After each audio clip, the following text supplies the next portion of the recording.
Right? There we go. Maybe. Probably. Yeah, there we go. Now we're live.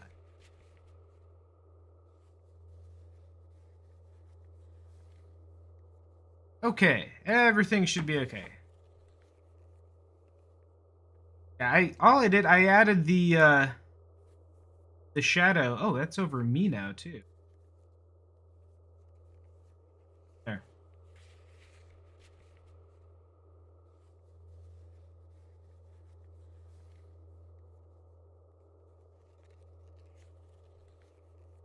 Added that shadow over the text. That needs to.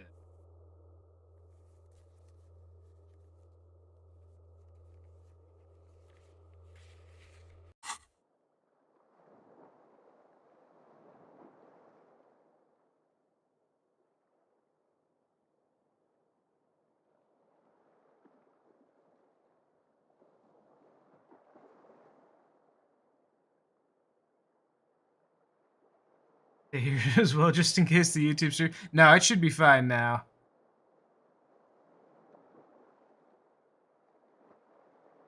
Yeah, like who's this? Who's this dude?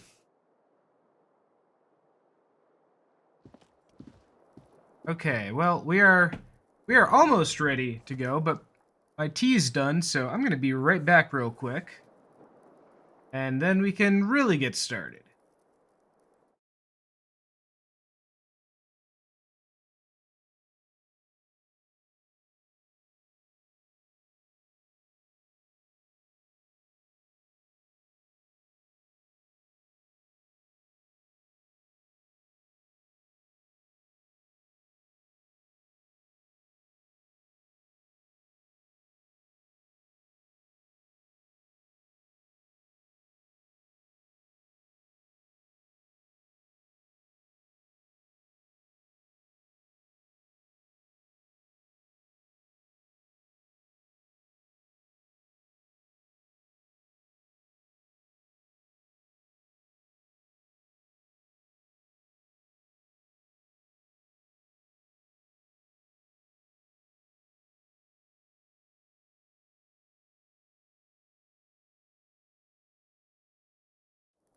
Okay, we have returned. Now, what was it we were doing? That's right, we are looking something to do. So, tattoos, we still need to find out what's going on with these tattoos. Joyce's info on the lynching. That's right, Joyce is the lady on the boat. We need to either find our badge or figure out what's going on with the drug deals docks. Who put the clothes in the trash? We're on the hunt for that. That weasel guy with the mug seems to be our prime suspect in that endeavor. Report our badge missing. We will never admit it. Call Alice tomorrow for armor check. We did that. Yeah, oh, okay. Armor owner, yeah. Find moral, we can do that once we can cross the bridge. Prove our authority to Titus. We might be able to do that now that we've talked to the dude, but we'd do that tomorrow. Waterlock, that's Wednesday. Ask Renee about the photo. We still don't know who Renee is.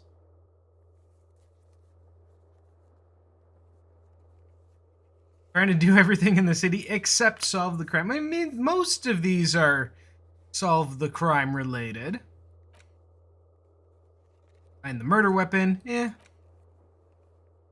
2 signatures for Everart, maybe.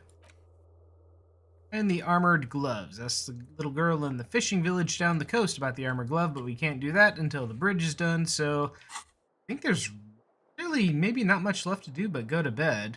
But we'll do like a quick sweep around town just to see if we can't find something interesting. The door is closed. We knock on the door at 10:30 at night? Still no answer. Is one of the old men playing near the that dude. Playing with the, balls. Oh, it's pretty in here.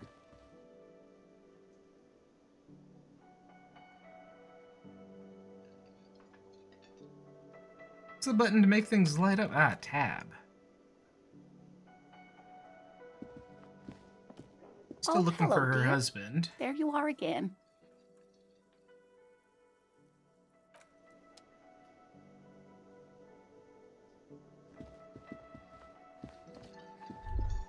Elysium. The theme on that pinball machine is a standard royalist theme, used on everything from pinball cabinets to full-flavor cigarettes. It's hallmarks? Clinging to a picture book version of the past century, waiting for the king to come back and cast out all the profiteers and homosexuals. Basically, imagine a yellow plastic crown with a liquor brand emblazoned on it. The idea of a king in a century gone is pretty fascinating. The sentiment is called anti-centennial nostalgia, pining for a time before the turn of the century. It's common even now, after 50 years.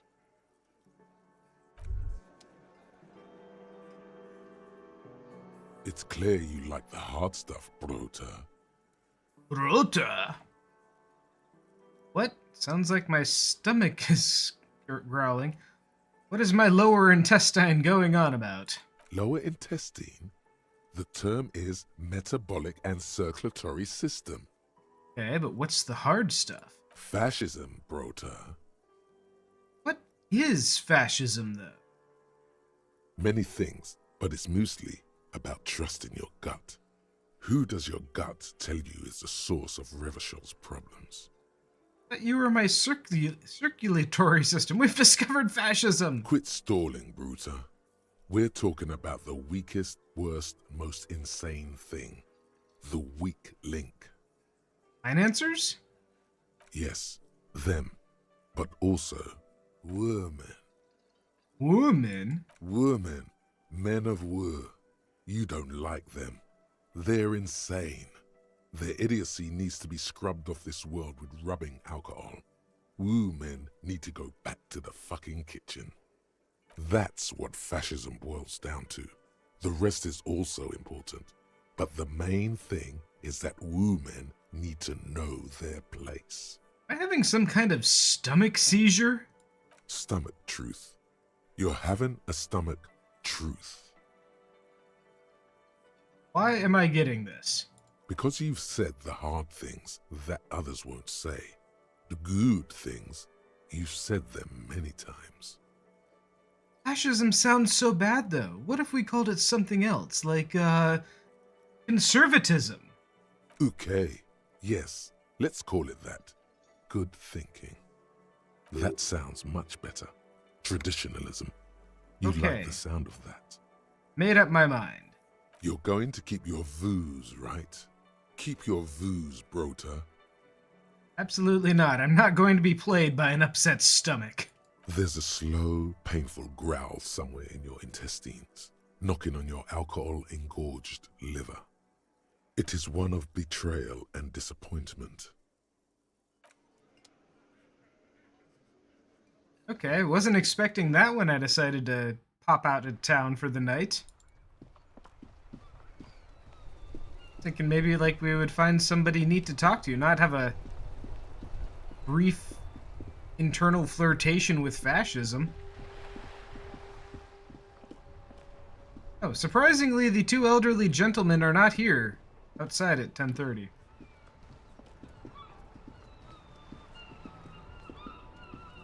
Sometimes when you spend too many choices leaning to certain directions, you develop those kind of ideologies. Mostly that happens when you just listen to too much of the wrong rabbit holes on YouTube.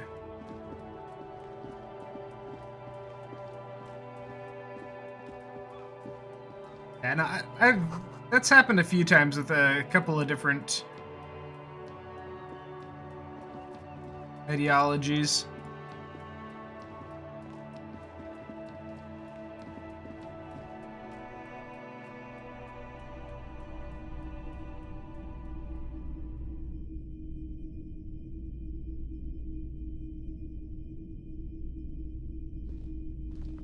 A typical Martinez streetlight sits among assorted floor and table lamps.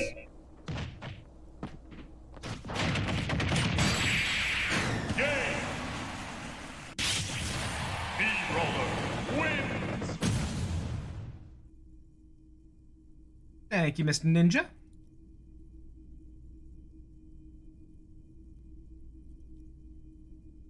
Yes, officer.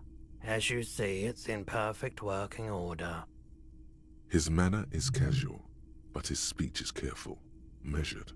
He wants you to know that he has nothing to hide. Where'd you get it? It was brought to me to be altered. The light's buzzing resembles the purring of a cat. It seems very much at home here. How much for the streetlight? 700 real. A bargain, I dare say. Are you out of your mind? There's one just like it on every corner. The light has undergone 3 transformations, and every transformation, large or small, has a price tag. The light has been removed and rewired. That's 2 transformations. But what about the third? Get how sawing it off and redoing the wiring would add to the cost, but what else? The most important transformation is the light's placement among ordinary indoor fixtures, which has adjusted its morphological field. The light became suitable for use inside the home just a few days ago. Okay, that checks out. Cool. I don't think we're even close to Greetings on finding this fine 700 night. real. What brings you here? I wanted to ask about my missing gun, again. Sure thing. People from Everett Clare's union come here to track the gun? Maybe. Shady-looking guys came in here yesterday, looking like they'd just taken off their Wild Pines overalls. They asked if I have a police weapon to sell. I told them I already sold it. They went their way. It was a trip, but you know, all sorts of people come here, asking for all sorts of things. People as oleaginous as Everard seem like they're lying, even when they're really being truthful. It's for the review. Sure, man. Let's see. Something else to sell. Sure. Let me have a look. That's my pawn money. Can I sell my clothes? I'm not purchasing any more clothing at the moment. Oh. And especially that tie. Oh. It swallows photons around it. I have no need for necrotic objects. Your mother is a necrotic object! I'm fun! Look at me sparking in the light of the projector! You tell him, Ty. Anything else you're thinking of selling? Alright, what do we got? An empty cassette case. Handkerchief. Postcards. Antique rifle. Could be useful. Shot put.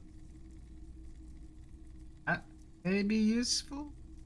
I don't know if any of this is useful. Pen's obviously useful. We need that to write with. Most of these photos and stuff, postcards, we've just kind of stolen from people's mailboxes.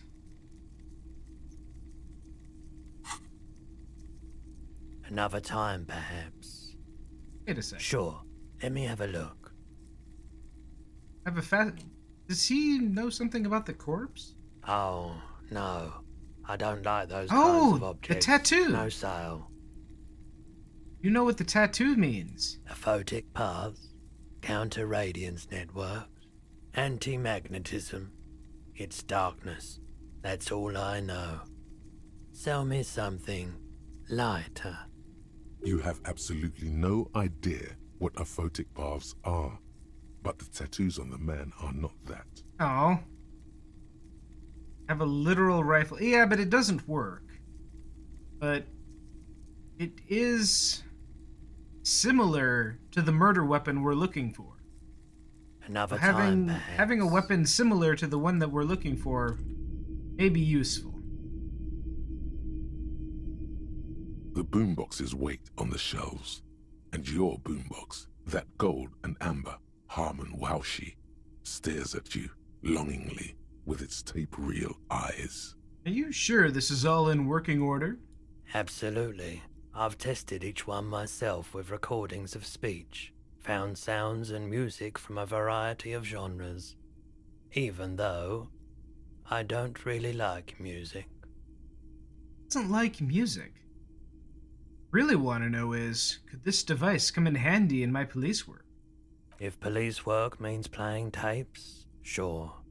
You can use it for that. Or any other time you'd need to play a tape.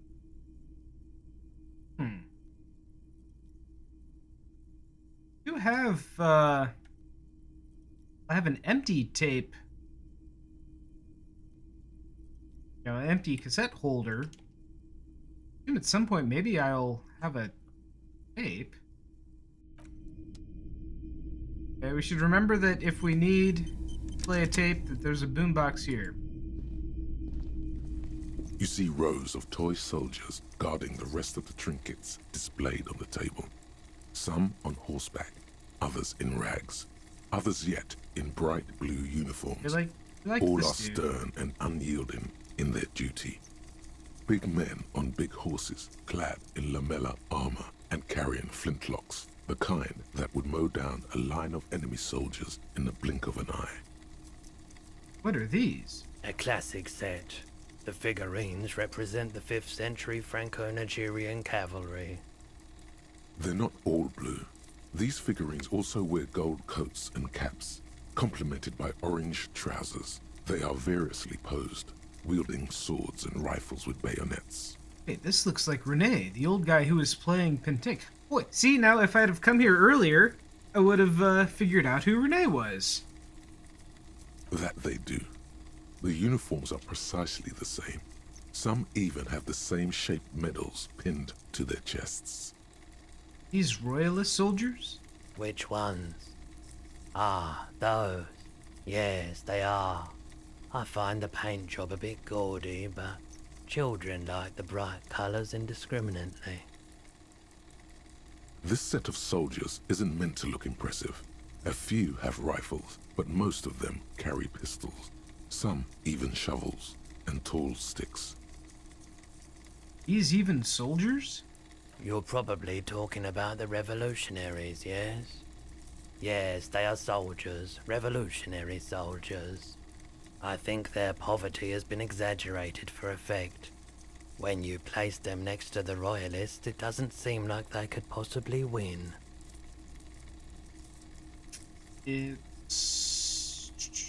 Contrast is meant to be disheartening. It's about to win against cohorts with capital. Ask my friend Gart, whose bitch it made me. It's meant to give people hope. Even we can do it. Maybe. He seems to have his own take on the conflict played out in perpetuity by these toys. Might be interesting to find out what it is. Okay. Step away from the table. Talks to him. He's nothing else. Okay, that was actually kind of informative. It's a worthwhile trip. Pawn shop in the middle of the night. Nothing suspicious about that at all.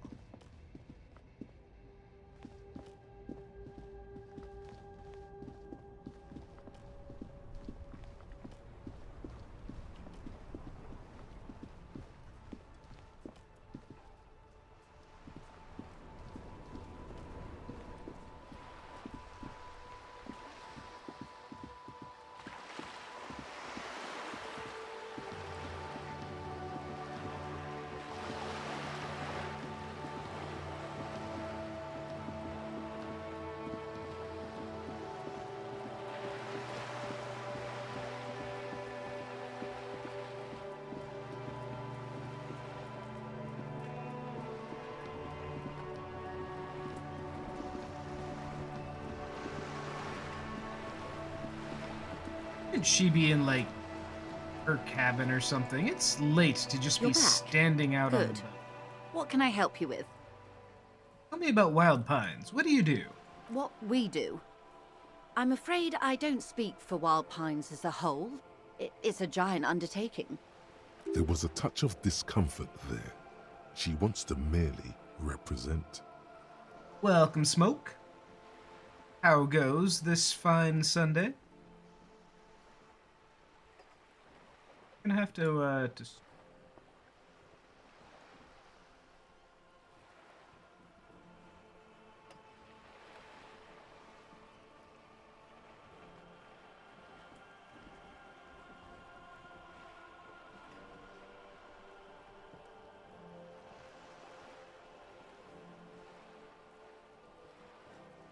Okay, so what do they do? The Pines' core competency is logistics. Container shipping, freight, that sort of thing. See those airships there, blinking? Those are the shipping side of things. And that is the terminal. Another subdivision deals with energy, oil and gas exploration, offshore platforms. The Wild Pines Group is one of the original Revacholian Indo-tribes. Companies awarded royal monopolies by the king, the suzerain himself, centuries ago. The king is long gone, but several of the Indo-tribes remain. She enjoys talking about the company. It would not hurt to inquire more. Who are the Indo tribes? Son Baptiste, Elysium, an unknown entity known as Brightest Star. You're in good company, it seems. None of those words mean anything to me. Why, thank you. How much money does Wild Pines have? I'm not at liberty to discuss the company balance sheet, but I can tell you that last year, the company booked more than 20 billion real in revenue. Wow. 20 billion is a large number, but the conglomerate employs 72,000 people. They all need to be paid. Then there are capital improvements, interest payments. Yeah, let's see. 20 billion divided by 72,000. See, how much do we think that's getting split up? 20 billion divided by 72,000. That is 277,000 real per person. Do we think that every single person is working for, they still need money for capital investments, but let's say like 100,000 a year? Kinda doubt. Gonna finish RE4 Remake tonight? No more procrastinating. I mean, you could probably procrastinate a little more. A conglomerate the size of the Wild Pines is like a shark. If it stops moving, it will die. Then what becomes of those 72,000 families? It's a tremendous responsibility. Where does Wild Pines get all these billions? They started as an exploration and cargo fleet conducting trade between the Samaran and Insulindian Isolas 250 years ago, when Pine ships explored the South Seminese and charted Lomantang on behalf of the suzerain. Those are all words.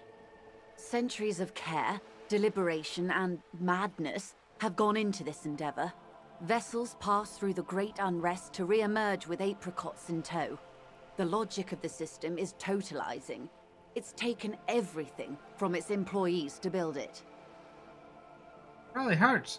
Probably helps to start out with a royal monopoly. You know more than you let on. Certainly it helped, but most of the original Indo tribes have failed or been absorbed. To survive, Wild Pines had to grow and adapt. No suzerain did that. What does a huge system want with a place like this? You mean aside from being the terminal's legal owners, who are responsible for moving 8% of the world's cargo? 8% of all cargo in the world. That is quite the endeavor. There are no minor cogs in the system. Each terminal must be accounted for. lest the entire system break. Every hiccup in such a system means thousands lose their jobs, the world over. I'm here to assure that doesn't happen. With your help, hopefully, says her warm tone. What we do, There was a touch There of was more, discomfort though. there. She wants to merely... the Pines, and that is... The wild... She enjoys talking about the company. It would not hurt to inquire more. I'm not at liberty to discuss the company. 20 bit... A conglomerate the size of the Wild Pines is like a shark. You mean aside from being the terminal's legal owners? Who are responsible for moving 8% Don't of the keep it world's moving. cargo? Workers do. The company is nothing without them. We built this district. We built this district. Da-da. We built this district on depressed wages. There it is. She owns up to it. All the best parts of it. Rue de Saint-Ghislain, with its bastions. The plazas Meteor and Mosaic. Even some of the old street lamps have been put back thanks to the investments from the WP. Before Martinez was swallowed by the industrial harbour, Doesn't have the same ring even now. before it was part of Revachol, long before Terminal B was erected here, the Pines built it as a resort for its Revacholian employees. A company getaway, for a weekend or a summer holiday. Then came the revolution. But that's another matter. I'm here to make sure the Pines can fulfill their responsibilities to the place they built. With your help, hopefully, says her warm tone. There's something about these tattoos. That's the man who was killed. I'm afraid this is a discussion for once we've cleared the lynching question. Why, how is you looking at the photo tied to the lynching? Better not tie the fourth day to the Bat's day on this. I hope there is something else I can help you with. Damn it. She wants to answer the question. Protocol keeps her from it. Okay, so we need to figure out what's going on with the drug trafficking before we can ask her about the tattoo. Fair enough. We did get a thought, though. What's this? The 15th Indo tribe.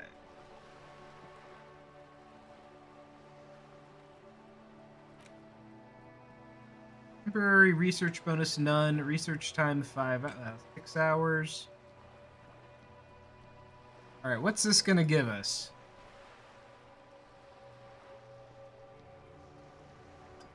15th Indo tribe.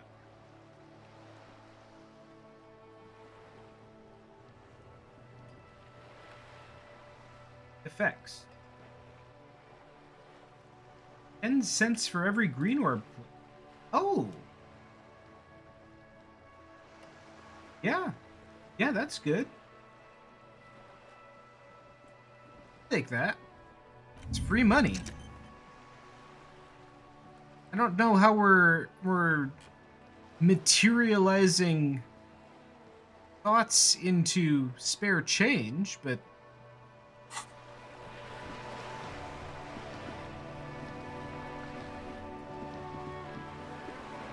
no, for every what? 20 thoughts we have, that's oh, every 200 thoughts we have, that's a night at the hotel. Alright, speaking of, it's like almost 11 o'clock. We should probably head for bed.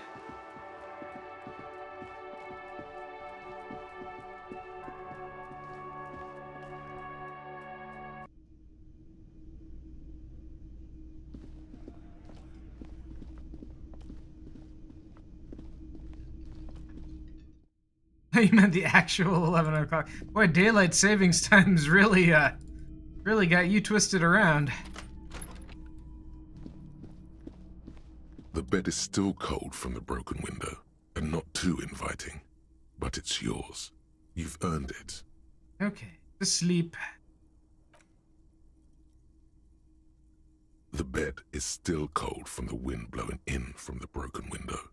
The mattress creaks as you close your eyes and try your hardest to fall asleep. slept for 7 hours today and still needed a nap. You needed a nap because you slept for 7 hours. That would do it.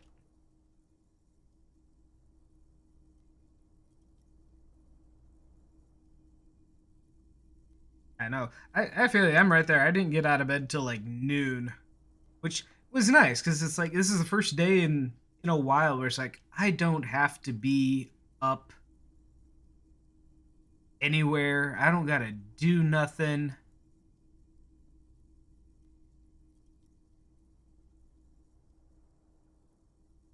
Well, no, that's not true. Did I get up?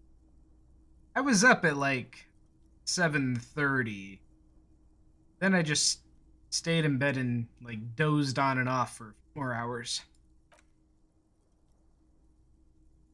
Here we are again, my broken bud. The waves are coming, carrying you away. But you can't go. No, you have to stay. Always half aware of yourself. You're not cooperating, brother man. It's your disgusting body. Even through your sleep, you feel a vague discomfort suffusing it. Your belly and your sides are unpleasantly tender. You wish you could curl up into a fetal ball of safety. But you cannot, because of the pain. Oh, not the pain. That pain in your right side is your enlarged liver, by the way.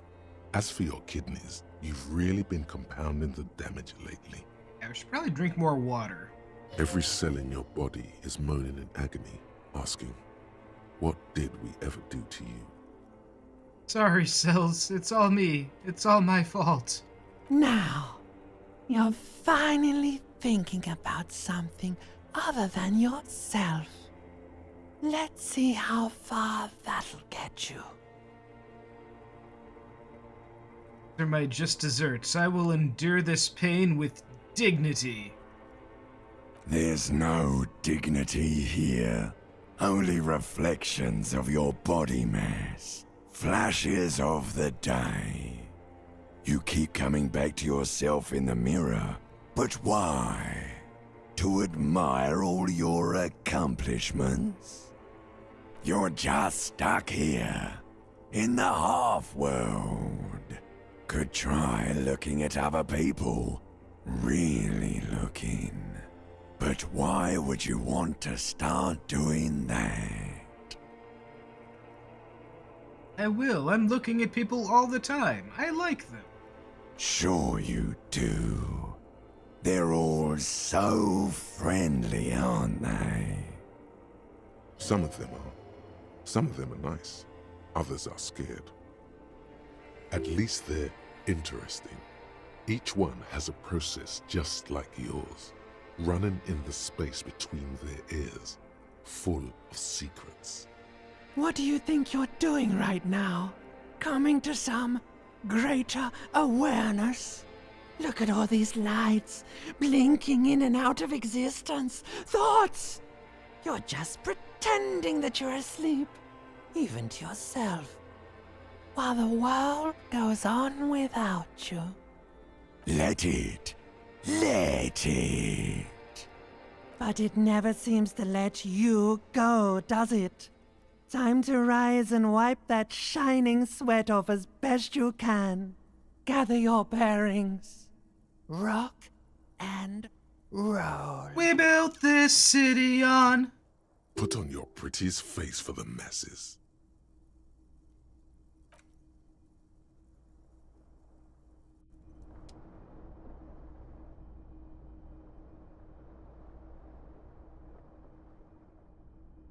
Okay, well, we made it through the night.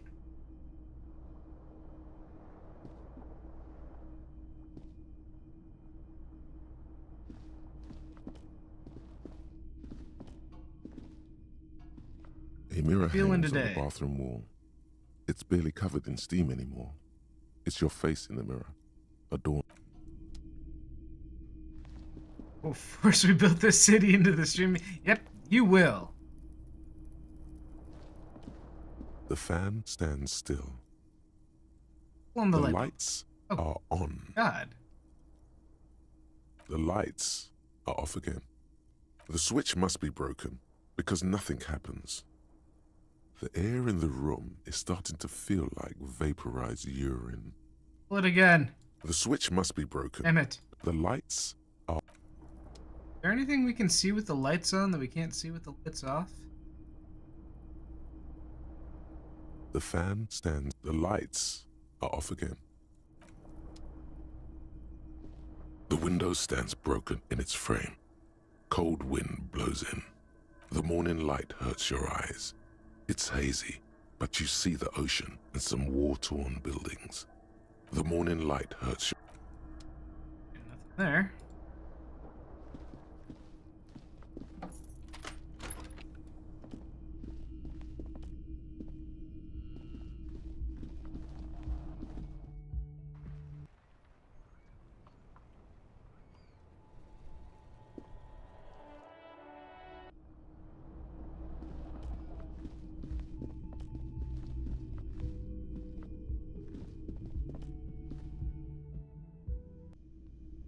Hey, Kim's back.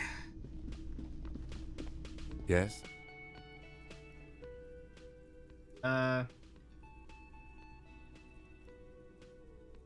Seem to be following me. Excuse me? You have A moment Okay, passes. never mind. Okay, he's with us again. Alright, I guess before we do anything, Can I help you? my bill for tonight. Got the 20 real? Should we pay it now, or should we hang on to our money, like, just in case? I don't know, we could find, like, a home or something?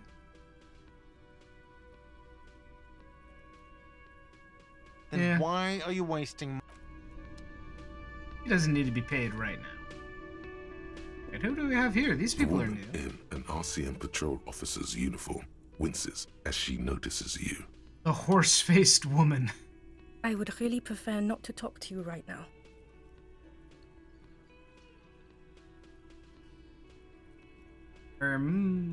Hold on, are you a cop with the RCN? Yes, I am. I'm a cop too. I know. Here's the real deal. It's hard to tell whether he's sarcastic or sincere. But if you had to guess, you would say the lieutenant is being sarcastic. On a murder investigation. Are you the cavalry? I'm definitely not the cavalry. Is everything alright? Why don't you want to talk to me? I don't know. I mean, why would I want to talk to you? It's cool to see another cop. I thought Kim and I were the only ones. No, you're not. You're not the only cop in the world. Something changes in her. It's pity. Pity comes over her. Huh? Okay, fine. Let's talk. What did you want? What does one talk about with a fellow officer? Oh, what precinct are you from? What precinct? Am I from? God, he doesn't know. Fucking deranged lunatic. You're getting an intellectually unsatisfying vibe from this conversation. Maybe you're doing something wrong. You're the police, right? Cool, so am I. I don't know what to say. Don't say anything, Judith. Wait, is he police? Me? No. I'm just a man with sunglasses. I like wearing sunglasses inside. Sunglasses and a fucking wig. That does not answer my question. Okay, What are you, the police, doing here? I'm just looking out for... you? No one. I'm just a man with sunglasses. And you are? Policewoman. Yes, a policewoman who just wants to do her job. That's all. Something about the man with sunglasses and you, the energy between you two is making her uncomfortable. Okay, goodbye. What about the dude? You look like shit. And I don't mean that as a metaphor. Last couple days have been rough. Oh, don't be so modest. We're looking at several months worth of damage here. Kind of a miracle you're still up and at it, to be honest. Oh, come on, Jean. It looks like it's been a rough week on him. It's not just this week. What you want? There's something about this guy that matches with a face in your head. A similar. Yeah, but we different know these face. two, apparently. They're like our co-workers. He might be wearing a disguise. Kim, who is this guy? I'm not getting involved in this. It's not my style, he thinks, glancing at the man in sunglasses and the woman beside him. Oh boy, they're mad at him. No wonder. He just doesn't recognize them. Shades, are you wearing a disguise? Yes, it's a hobby of mine. Yeah, Ken's just like, my monkey, not my circus. As if waiting for some kind of reaction or response. Something to click. It's not happening though. Who is this guy? Okay. Spirit Decor is 4. We have... Okay, we don't have any gear that lowers... Wait, do we have any gear that raises it? Watch out for you.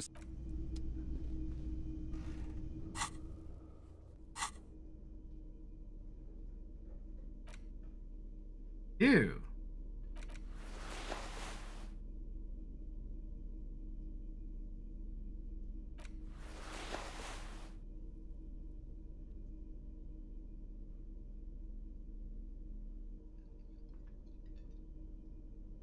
Yep.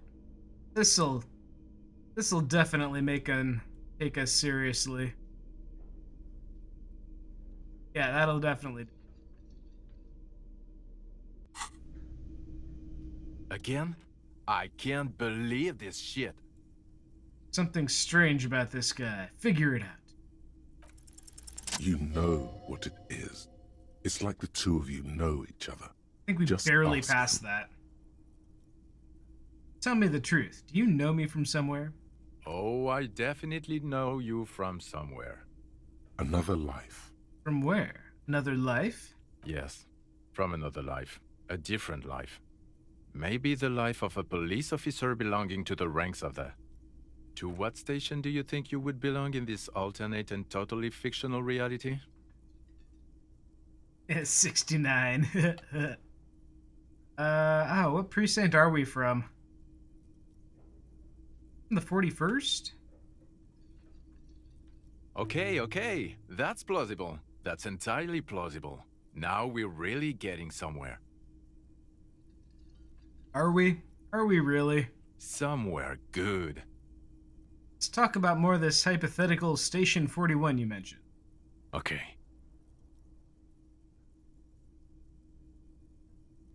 Okay. Don't you have the rest of the line to voice? What would our relationship be in this alternate universe? Let's be crazy. Let's say you and I are partners. How's that for a thought experiment? You seem like a cool guy. I'd love to have you as my partner. Or no, you seem like a bit of a drag. No offense, but I could do better. Kim's cooler than you. I'm sure he's fucking flattered. But Kim is not part of this thought experiment. In this one, we're partners. The lieutenant is silent. Alright, well, you seem like a cool guy. I'd love to have you as a partner. Would you now, or would I be cramping your style? Never mind. Partner.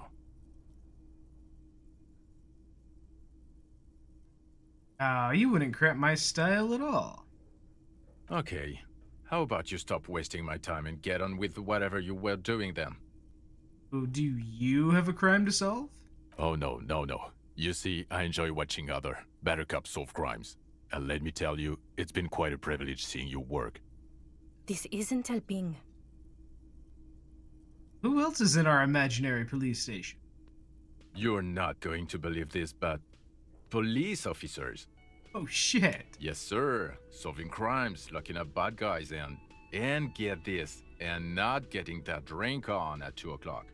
Just some regular boring motherfuckers in suits and uniforms. Nothing spectacularly extravagant like you, the far-out son of Lung. Who's the far-out son of Lung? Oh, it's you, you eccentric genius. I mean, with your unorthodox approach to police work, it has to be you.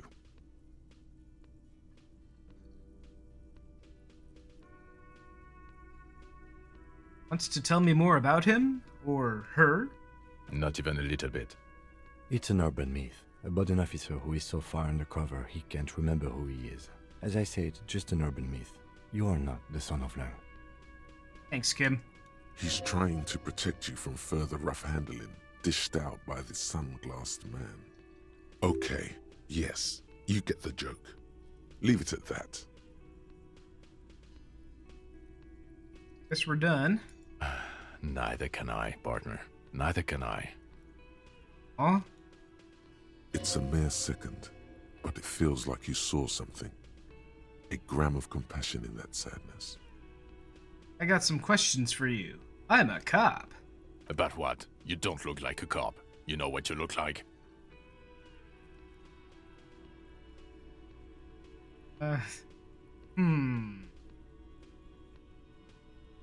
Like a megastar? Yes, a superstar cop. Of course. This again. Now, will you answer some questions for me? No, Not. 'cause it's not my job. Why don't you go and fucking do yours and solve this damn hanging? You don't want to answer questions. Maybe you want to hear me say things. Actually, I don't want to hear you say things. Come on, Jean. Okay, say things.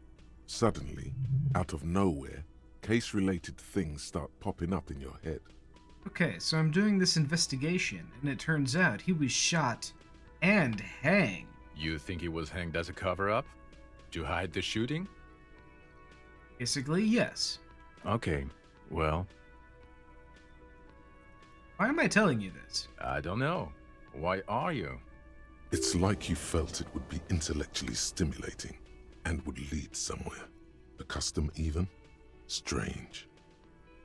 Who knows why we do the things we do? Somehow, I'm healing bouncing all those this ideas off morale the man that- with sunglasses felt calming. Like you've I'm done it fine before. already. Oh my god, there's more. You want something more? What is it? Talk about the Okay, hangman. why not? Let's do the old thing over again. So I'm We're doing not this wasting investigation. time. The man is There hanged. So, do you know who hanged him? Yes, actually. I don't know. Oh my god, there's more. Alright. I guess he's done. Okay, the man with the sunglasses and his hypothetical Station 41. Weird, right? Yeah, super weird. There's something missing here. Something you can't put our finger on. You know what? Just ask him. I know it sounds crazy, and you'll probably get laughed at. But still. I was just thinking the same thing. I should just ask him if we're from the same station. Yes, just cross it off the list. It's probably not true, though. Again? I can't believe this shit. I have to ask. Are we from the same police station?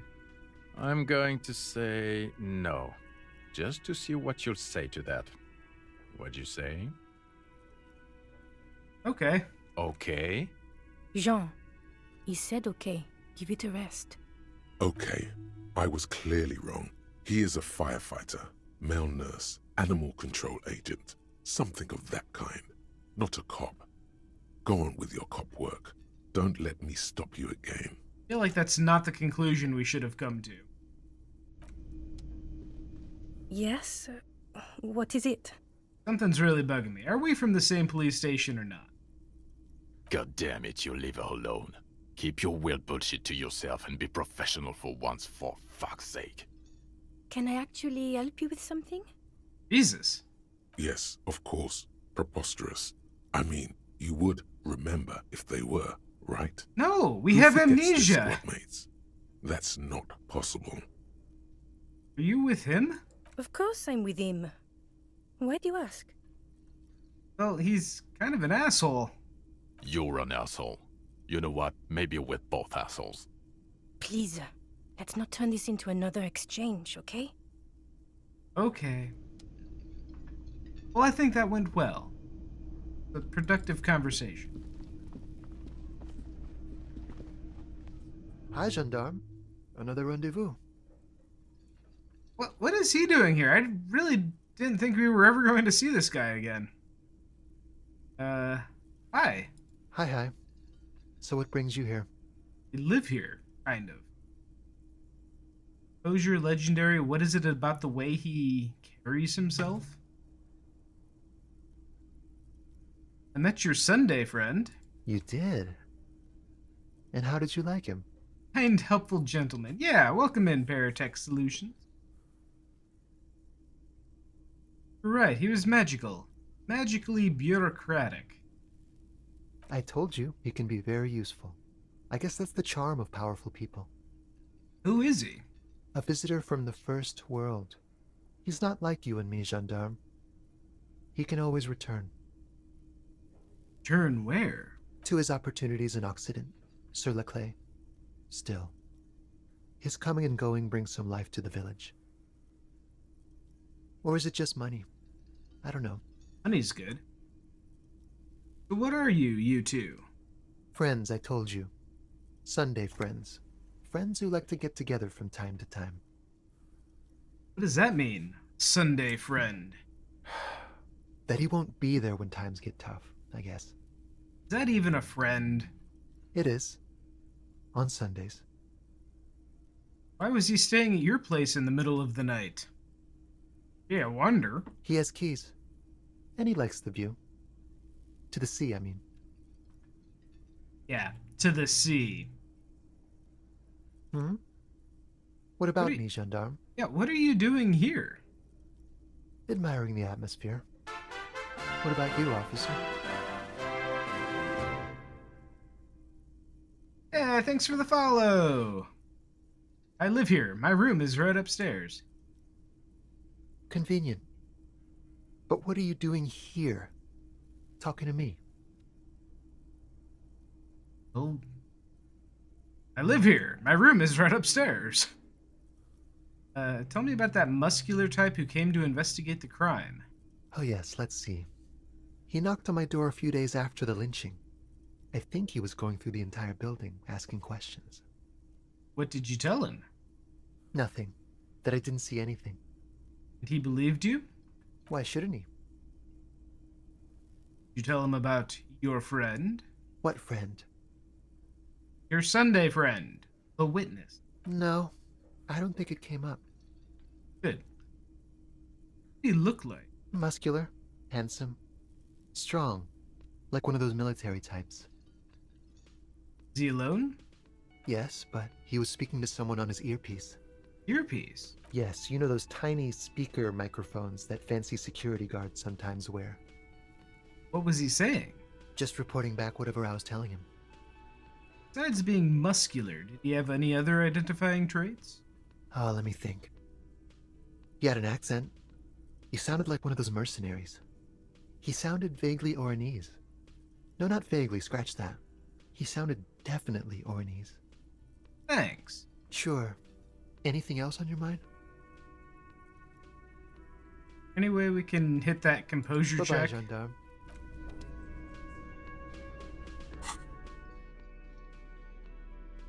First off, we should our blue coat back on.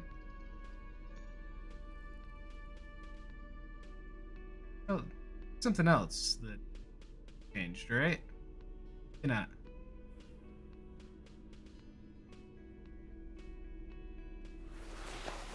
Anything that buffs our composure? No. Okay. Well, let's give it a go. Gendarme. Oh, come on! Sports. He's a sports guy, all about that physical prowess and athletic skill. Nothing else here. Ooh. Bye-bye, gendarme. We should have done that before talking to this dude. I wonder if we can heal ourselves up again with a good talk. Again? I can't believe. I'm going to say no. Okay. Jean, Okay, I was clearly wrong. Okay. Let's be crazy. Let's say you and I are partners. None taken, man. And the conclusion is that a man with your nah. It's a mere second. Probably not.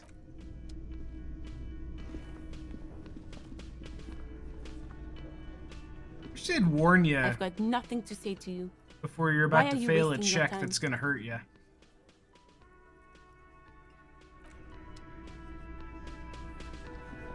Looks like the circus left town, but the clowns are still here.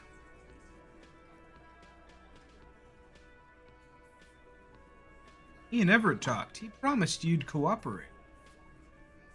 Oh, so you went and talked to my mommy, and now she's making me play with you. Is that it? Kinda. Yeah, that's kinda it. And what's gonna happen if we don't? You're gonna go and tell on us? Very mature guys. Everett's that word, right? Yeah, I heard him. The fuck do you think I'm doing here? You'd have your ass handed to you if it wasn't for the boss man's word. Let me state this very clearly, Capo. Hello, officer. I'm Titus Hardy, and these are my boys. Hardy boys. How may we assist you? But having Everard back you up like that did seem to have some effect. Good, our authorities' chance is only at a 3% now. How did that only give us a +2 to establish authority? It'd be like a +20. Found someone who saw the hanging. A witness. A witness? You ain't got shit. The locals would never come to you with this. That's just cop tactics, Titus. Next, he's gonna tell you one of us already roll on the others, and is in witness protection. A witness isn't a local. Well, let's hear it then. Who is your mystery fella? He's not alarmed by the sudden appearance of a witness, but he is surprised. This goes without saying, but nonetheless, don't give out his name. Oh shit.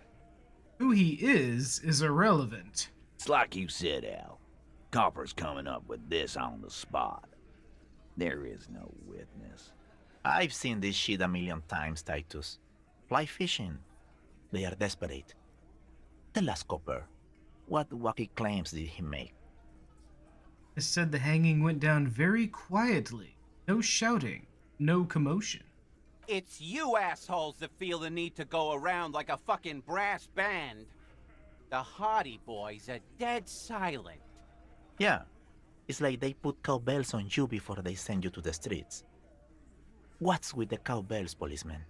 They're avoiding having to answer this question. I'd imagined you guys drinking and singing lynching songs. What's with the funeral silent? We were drinking, weren't we, guys?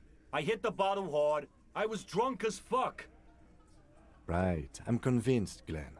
Nothing off here. Just a regular hanging. Bullseye. Glenn looks around uncomfortably. The lieutenant hit a nerve. It said he saw 2 people of Areopagite descent and one mess. Arabagite?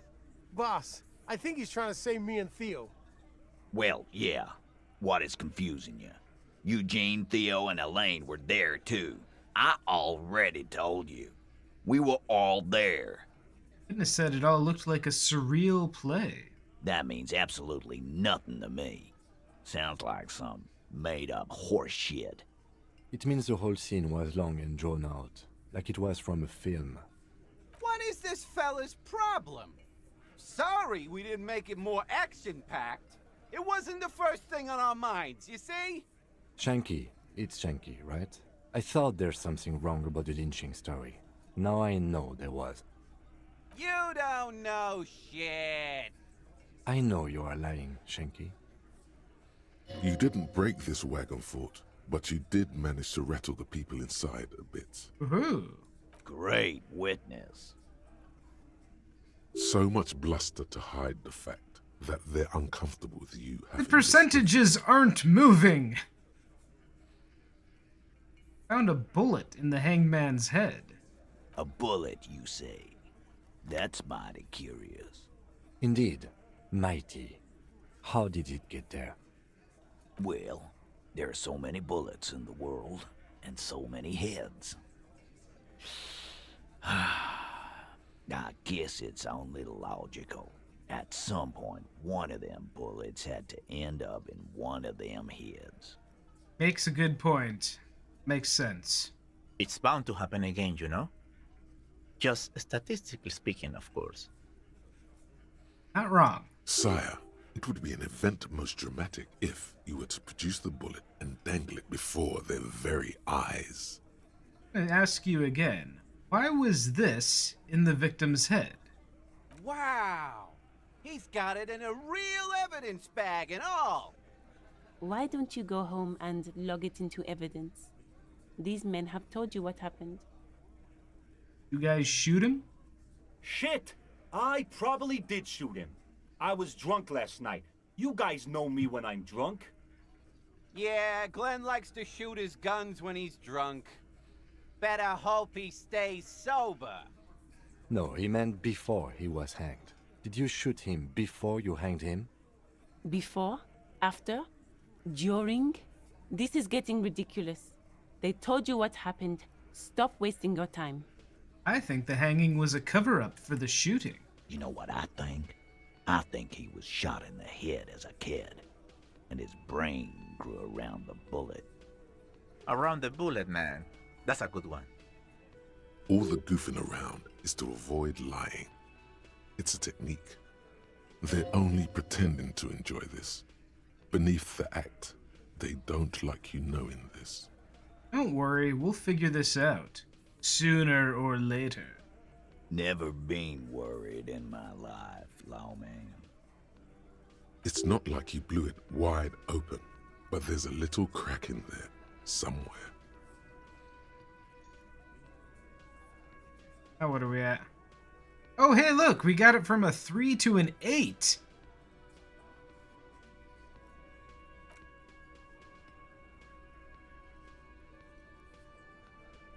Progress.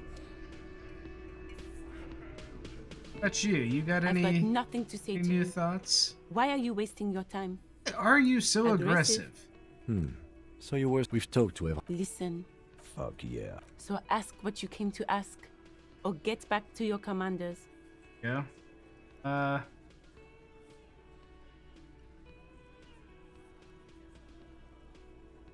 Sure about any of this? Oh, no.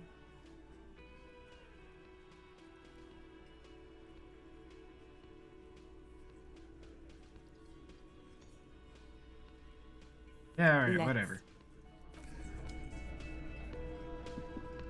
Alright, well, we rattled the Hardy Boys a little bit. That's a good start to the morning.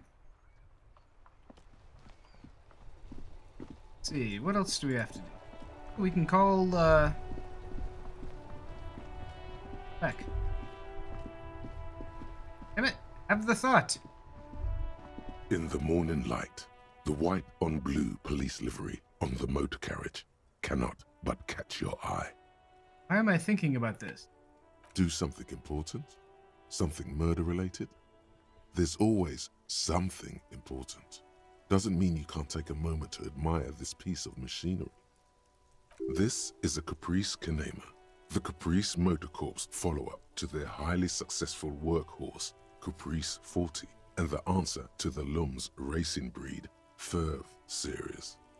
With its air-cooled, rear-mounted 12-cylinder compression ignition engine, driving the rear wheels through a 4-speed manual gearbox, the Kanema is able to reach 100 kilometers per hour in 13.5 seconds and go on to a top speed of 180 kilometers an hour. Roll over on the first sharp turn? The high center of balance is offset by a large battery bank mounted at the bottom of the cabin, feeding all the auxiliary systems and making the Kanema effectively a mobile power plant. Tech Talk is really rubbing me the right way here. Due to a quite steep price tag, It is very unusual to see one in police livery. Sheen really puts the loco back in locomotion. Very cool. Mm-hmm. You want to take a closer look? Fine machine. Yes. An extraordinary machine. Helium headlights would improve the range and quality of the visual field a lot. Ever thought about switching to helium headlights? Actually, I have a pair at home. Just haven't gotten around to fitting them yet. I need to lay some wiring for the ballast first. If we ever get this case solved, maybe we can do it together. Maybe. Yes, definitely maybe. Oh, he's our best friend. And means no. Oh. Hmm? Back in there. He changes the subject. I reckon that's a 7-liter V12 there. Man, that's got to be a major advancement over the KR-18GU engine on the old Caprice 40. That's what? A 7-liter V12? 7.2. Supercharged. Ooh. Saying these words brings him immense joy. 130. I reckon, man, that's got to be a major advancement over the KR-18GU That must be a major advancement. engine. Yeah, you know it? Just the basics. Cast iron block, swirl chamber injection, dual chains, driving overhead camshafts, 2 valve per cylinder, hydraulic valve lash adjustment, and a partridge in a pear tree. Yes, that's right. I'm very impressed that you know these things. Okay, let's move.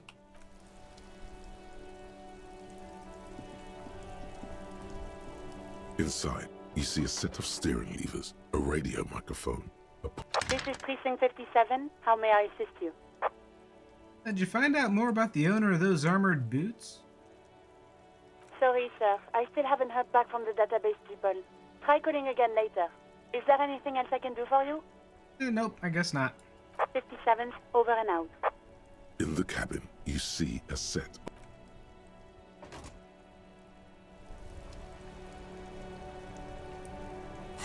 Alright.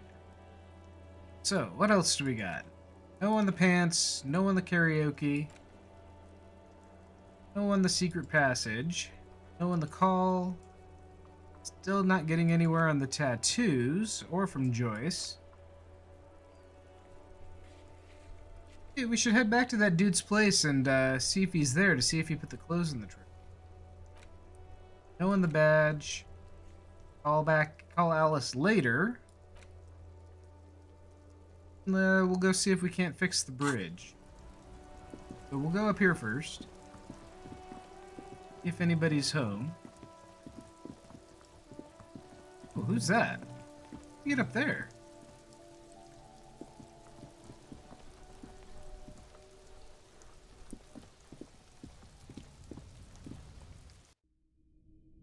Oh wait, no, that's not the right way.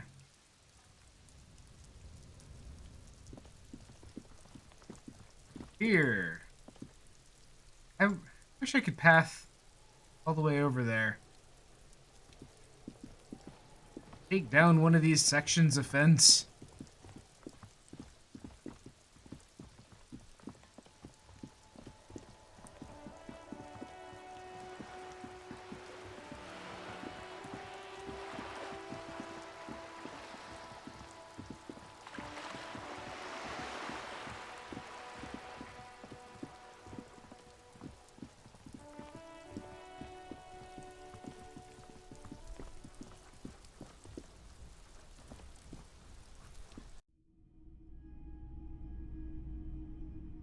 Buddy's home.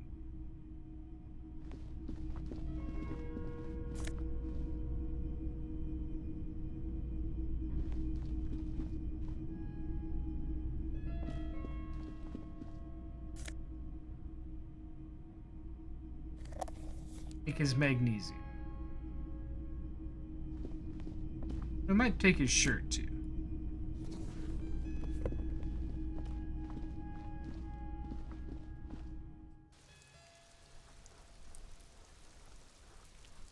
I feel about the logic shirt. Oh, the drama shirt. Ooh.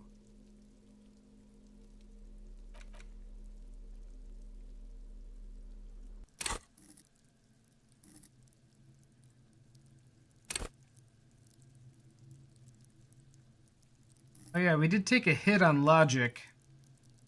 That one,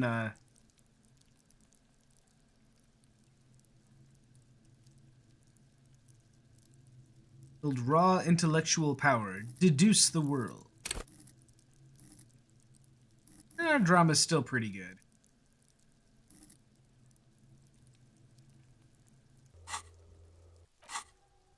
Not doing.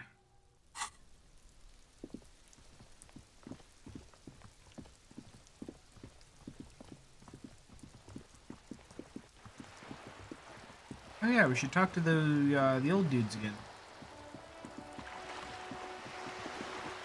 Wonder if they're outside since it's raining.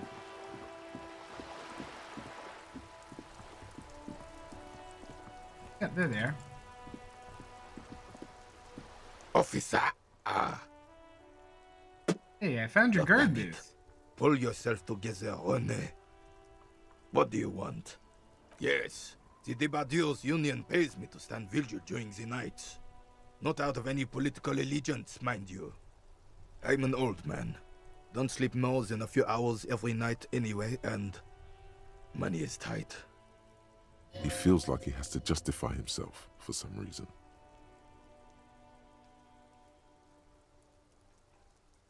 Saw a picture in there.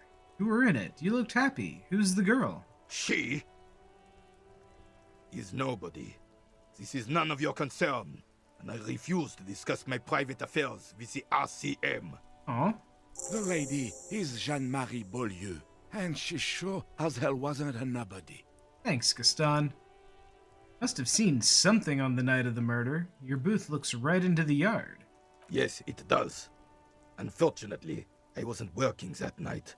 Been on a 2-week leave since last Monday. And why are you on leave? It's a private matter. Nothing to do with your investigation. You see, officer, René is the kind of man would rather die than admit he needs medical assistance or, God forbid, sick it. A real man's man is just gonna ride it out. Trying to guess debilitating diarrhea. I'm fine, goddammit. Mind your own business. It's nothing. Just got to cut back on coffee. Hey? So who was working your shift that night? No one. The boss has been unmanned since last Monday. There's no other guard. It's just me. No one has been guarding the container yard since last Monday. Yes. It's not actually an issue. I mean... Look, officer. The container yard doesn't actually need a guardsman. Never had one before René. Monsieur Claire had that booth built specially for him. It's mostly decorative. Mostly decorative? The possibility of someone being in there is enough to discourage any ill-minded individuals. Evrard created this job for René because he knows the Royal Carabiniers' pension of honor and PTSD isn't something a man can live off. A decorated Kingsman collecting tear reflects bad on the whole neighborhood. His words. He's a Walmart greeter. I mean, that's nice of him. Everett gets it. Big guys looking after the small and everyone working together.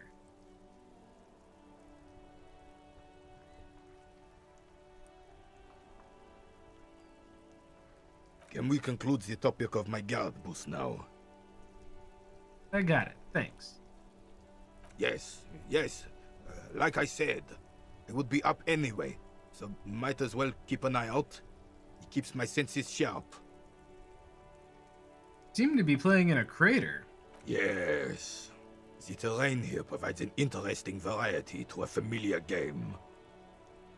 Have anything to do with all the bullet holes I see around? Yes. It was left by heavy artillery fire.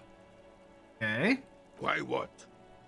How was heavy artillery used? Because that's what happens when communards hijack your country, execute your supreme leadership, and turn your capital into a slaughterhouse.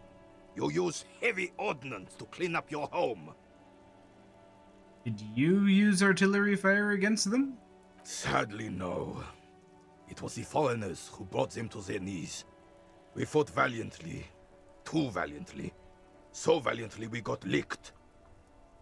Should have fought dirty, like they did with their suicide sex cult propaganda and mad anarchist women strapped to shrapnel bombs.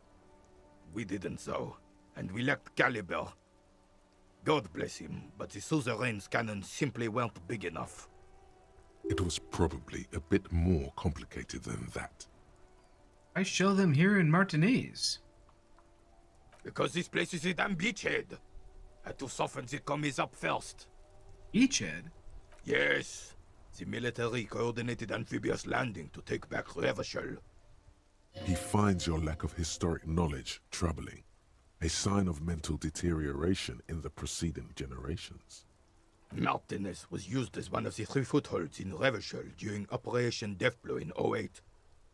The other 2 are off in Stella Maris and the Delta. Deathblow. Sounds grim.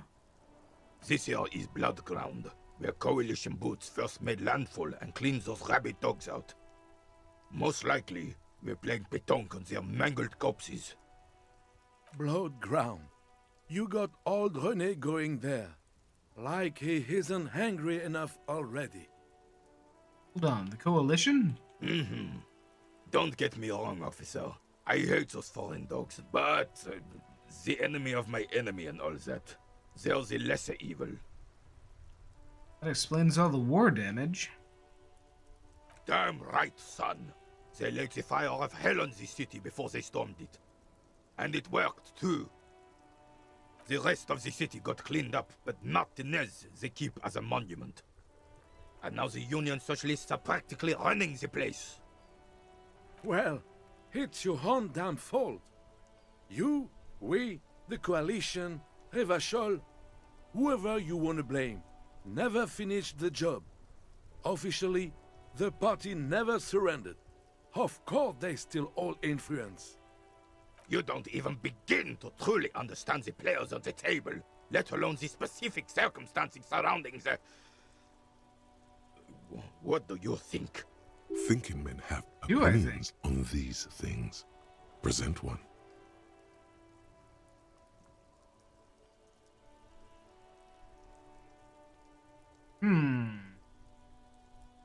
Foreign powers cleaned up our mess, and now they rule us. I'm sorry it had to be them. After 8 years of fighting those hyenas, boiling cats for food and drinking piss in the mountains, I would have preferred if the Right Honorable King Guillaume returned through Revachol, or even if that damn clan Frissel had risen from the grave and led us. Sadly, that was not the case. This royal failure weighs heavily on him. Instead, all that is just, holy, and beautiful in the world was wiped away, and now it's neon signs with toothpaste ads everywhere. Foreign influence peddling garbage and stupid music on the radio. This is just what the commies wanted. This was their plan all along. This is what they wanted to replace the role of the suzerain with. How does Philippe III factor into this? It doesn't. That was 100 years ago. Ain't got nothing to do with anything. Who was Friesel? Damn Frissel. He was the king we couldn't protect. The Carabineers failed him, and the crown. He died in the hands of the Hyperlay, in a very public execution. He slouches as he says that. It makes him smaller, admitting they left the king to the mob. Mentioned a Guillaume? A true king in both blood and mind, led Revachol before Frissel. He would have been better, but the damn commies drove him into exile. Exiled? Joyce said Guillaume ran and his nephew, Frissel, was shot in his place. Yeah.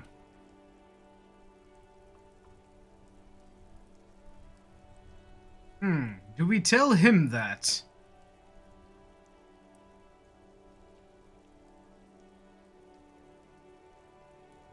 Oh, okay.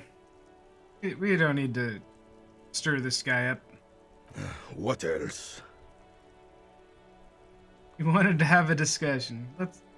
We don't need to destroy this dude's hero worship. Besides, maybe he knows something. We want him on our side. The suzerain is the king. Has everyone forgotten already? They forgotten already. Soon, they will forget everything. Him too. Then he chooses anger over melancholy. It's no use talking to you. You were still in Daddy's balls when it happened. When we took our last stand against the filth and rode the cavalry straight into gunfire. Oh, the statue of Felipe III near the roundabout. Ah, yes! King Philip III on his steed. A reminder of what Revachol once was. Oh, absolutely. At the mercy of a cocaine-snorting tyrant who emptied the treasury so he could sleep on a bed of gold. A superpower, feared and respected. A testament to what this country can be under the leadership of a true king.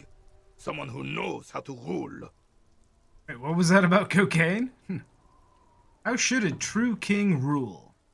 Decisively, without fear of offending the sensibilities of the frail and weak-minded among his subjects. This is something the insurgents never understood. Seems to me a leader should take care of his people before himself. A nation is only as strong as its leader. That's why it was such madness to try to... Don't get started on that again. What happened, happened. The Carabinier doesn't reply, but his entire being communicates unbreakable resolve. What was that about cocaine? Oh, old Philip was a big fan of the purple nose candy the nobility loved so much. A cocaine connoisseur of sorts. His egocentricity is borderline legendary. You can't even take responsibility for yourself. How could you fathom the responsibility weighing on the shoulders of a ruler? That's why the Philippian kings use cocaine, for clarity of vision, to aid in their work. Regnum cocainum, Revachol's finest years. Of course. Clarity of vision. Awareness. Makes him think better. Philip III was even brought into this world with the help of cocaine. The court made him administer the dose to his mother when she was in labor, and it is well known that with the help of cocaine, only the purest, of course, he was able to connect with higher realms. What Apple was on Higher about? realms. Of course, it all makes sense. He's just making excuses for the king's habits, isn't he? Think different.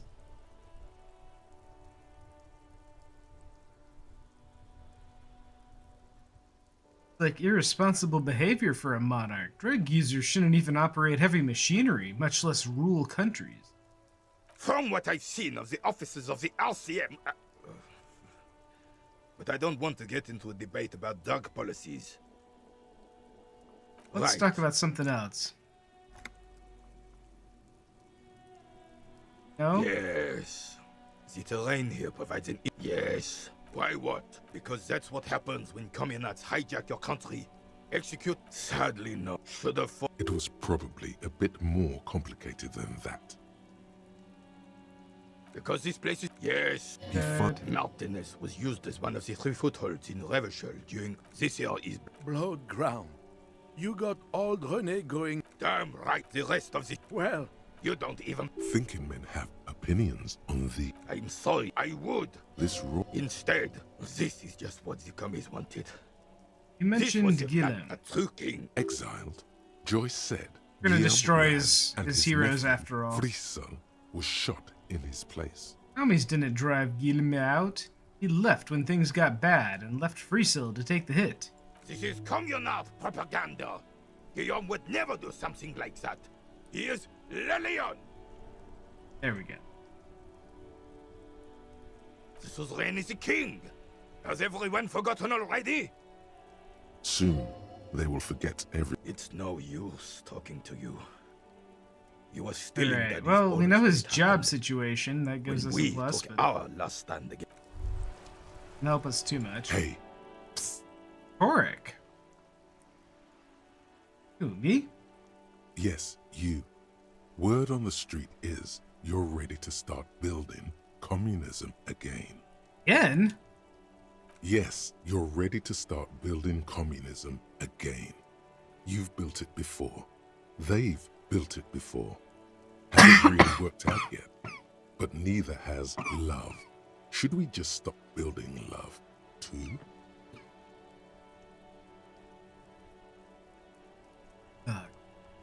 Oh, I just swallowed some tea wrong. Can't argue with that. So, what about all that communism you've promised to build? Word on the street is you've woken up from 1,000 years of slumber, promising to erect a version of communism many times greater than any attempted before. Is that true? How come there's word on the street? You keep saying things like, down with the bourgeoisie, eat the rich, sodomize the landowners. I don't think empower I've said all that people last one. who have more than 25 real in their pocket. Literally murder all human beings, regardless of their political beliefs. That kind of stuff. I've said some mildly left-wing things, but none of those. Oh yes, the mask of ambivalence. Don't deny it. You're about to rip it off and reveal the monstrous seven-eyed lamb of global communism that would devour and masticate mankind. Everyone can see that. So tell me, do you have any questions before we fire up the big communism builder? Or do we get right down to it? Wait, what is this communism even about? Failure. It's about failure. Failure? Yes, abject failure. Total, irreversible defeat on all fronts. Absolutely vanquished, beaten, curb-stomped and pissed on. Until you came along. You will reverse the fortune of the workers of the world. You alone, against every living thing, against every human alive. 800 trillion real in the hands of an impossibly well-organized ruling class. Towering city blocks of bankmen who have the ears of prime ministers. Million-headed armies of nations and the love of your own mother. You against the atom, the charm and the spin, where the whole world failed. Matter failed to bend to human will. Human will failed to get out of bed and tie its laces.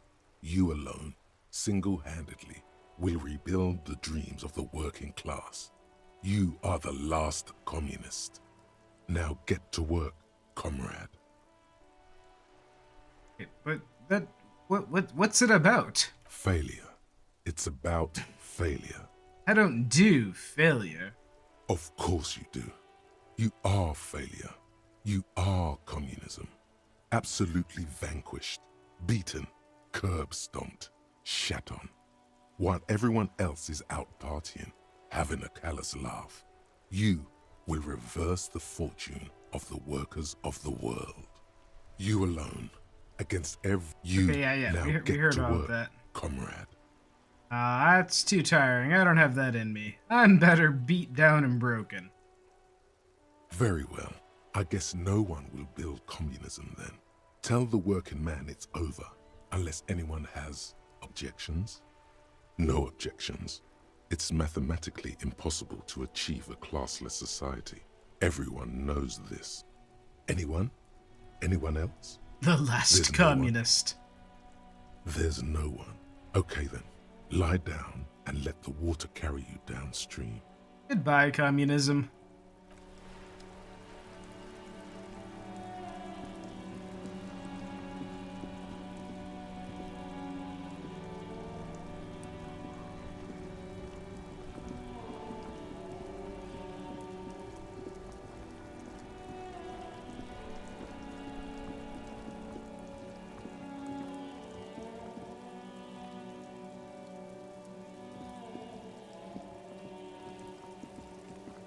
A rusting control panel with loose wires dangling out from the hole where an indicator light used to be. and a mechanical lever sitting in the middle. You grab the handle and pull the lever up. As soon as the metal connects against the contact pins, you hear a loud clunk. Then, the water lock starts moving.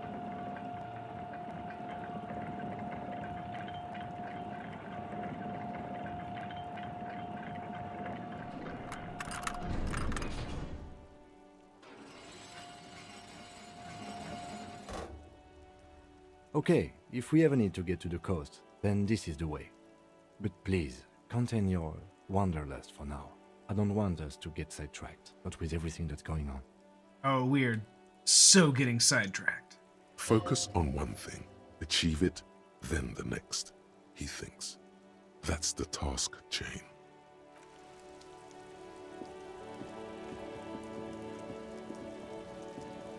Okay. We're gonna ignore these until they make us money. Yeah, we still got like 4 hours. That'll be, what, just after 1 o'clock?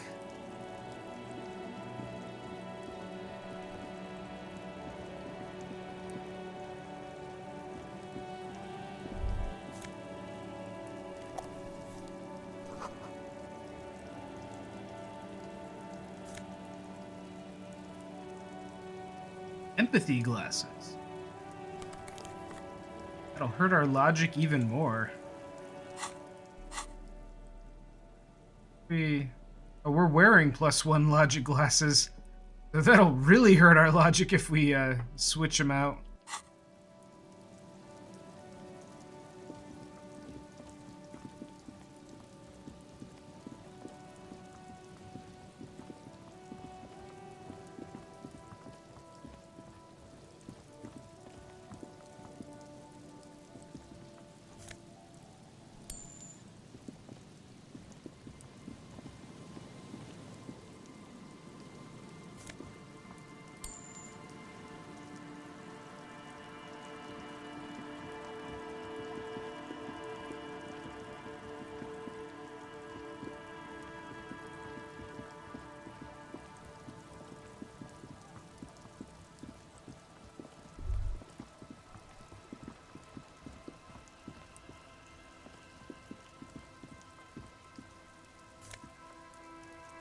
Banged up fuel canister.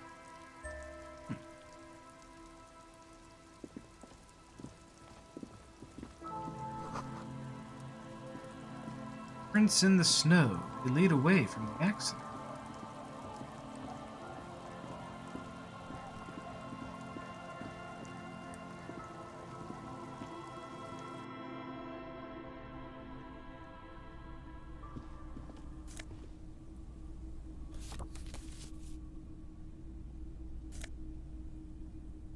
Ooh.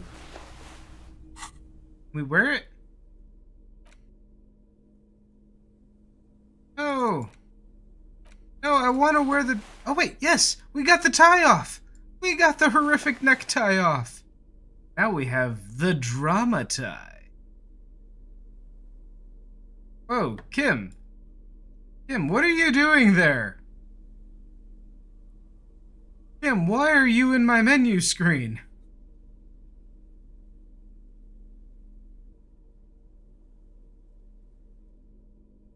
I don't think that's how that's supposed to work. Or I guess that is how it's supposed to work, is... This isn't a separate character model. They just, like, crop out your silhouette wherever you are in the game and zoom in. Yeah, I might want to back up there, bud. Yeah. Yeah, oh yeah, it really does. It just zooms in and kind of crops out silhouette, and Kim just happens to be in the way here.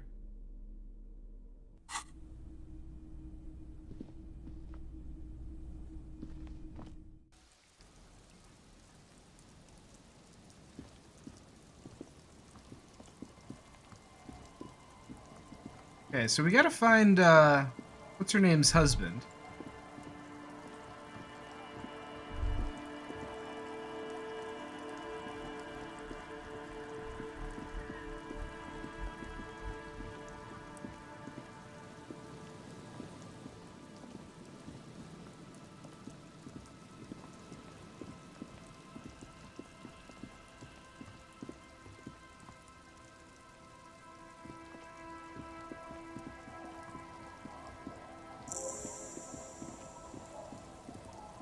We can quick travel.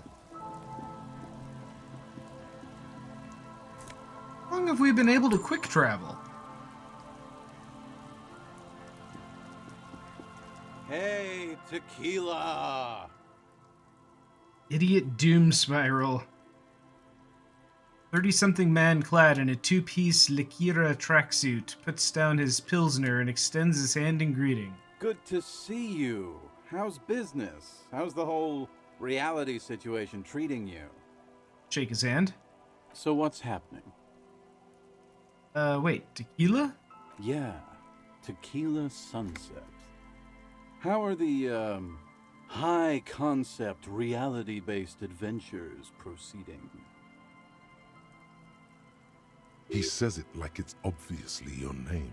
Like you call someone Billy Brunel or leader of the 4th Street Gang. Good.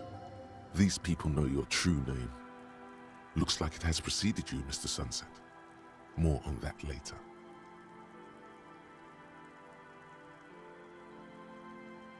Let's see. Reality, it makes me aggressively sad. I know what you mean. Sitting around with these bums, you really get to know the nitty-gritty of reality. And it isn't good. Things aren't going super well for Idiot Doom Spiral either.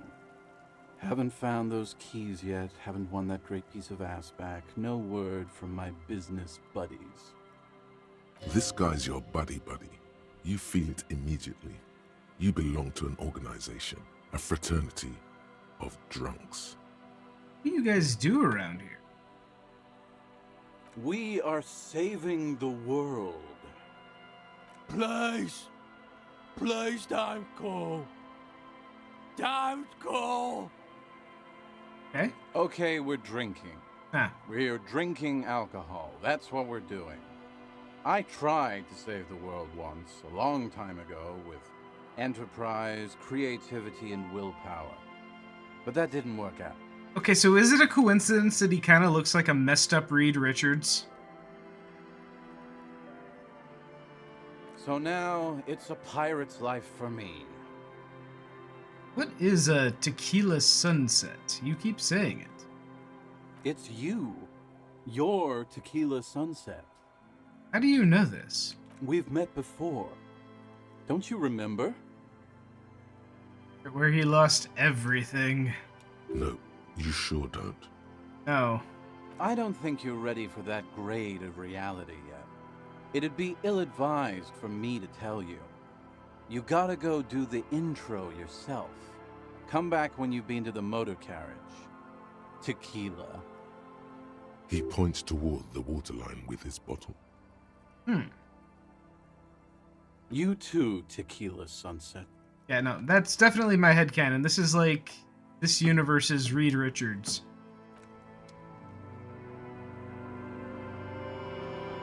World ate him up and chewed him out.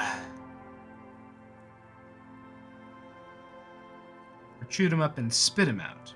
Yeah, that makes more sense. Don't you call her? Yeah!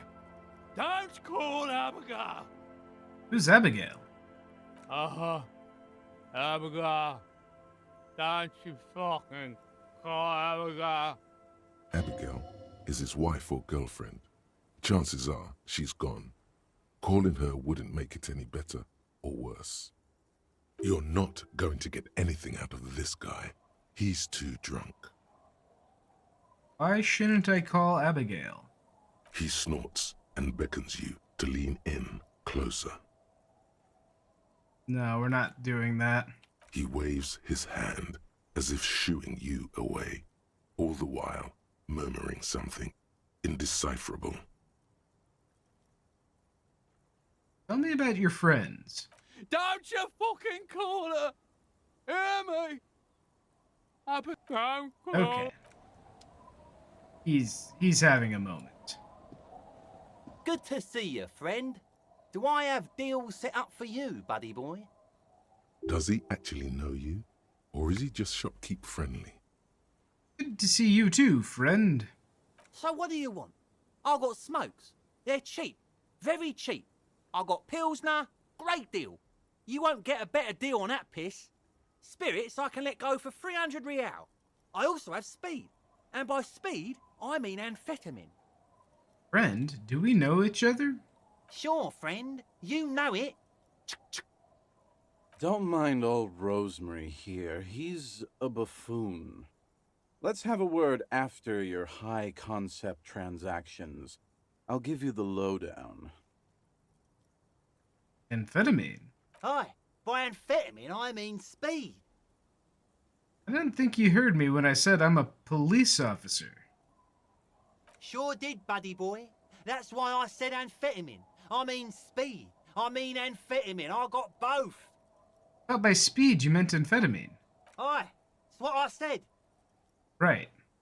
Good, my man. Now what can I offer you? Quite the business venture you've set up here. Oh. The system's been good to old Rosemary here, and I'm milking her like a bitch goat in the backyard. What do you mean? You see, friend, man makes his own luck, and I made mine real good. Got my hands on 3 bottles of liquor ex-squeeze, sold 2 to the fellows around here, and immediately invested the profit. Bought cigarettes, bought beer, even bought a bit of speed. And look at me now. I got everyone on my hook. The hook? Where is it? I can't see it.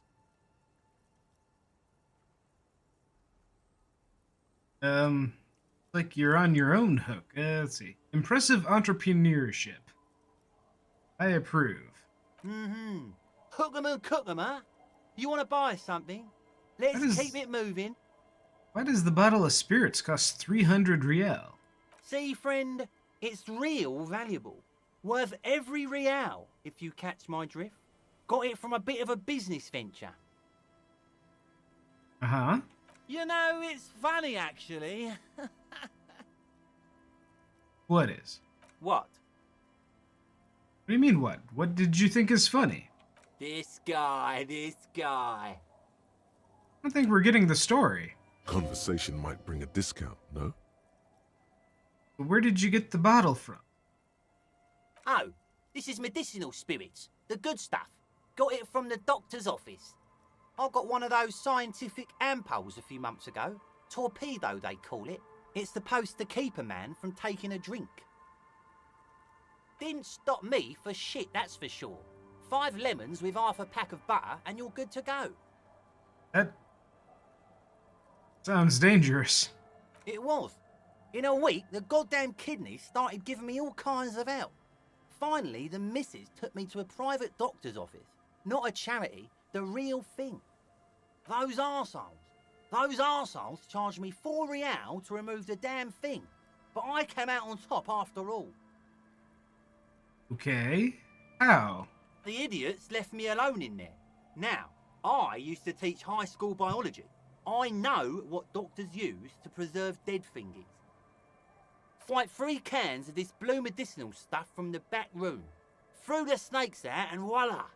What's left is this beautiful blue stuff. Jesus Christ. 98.7% almost pure alcohol. 2 I already sold to these fine gentlemen here.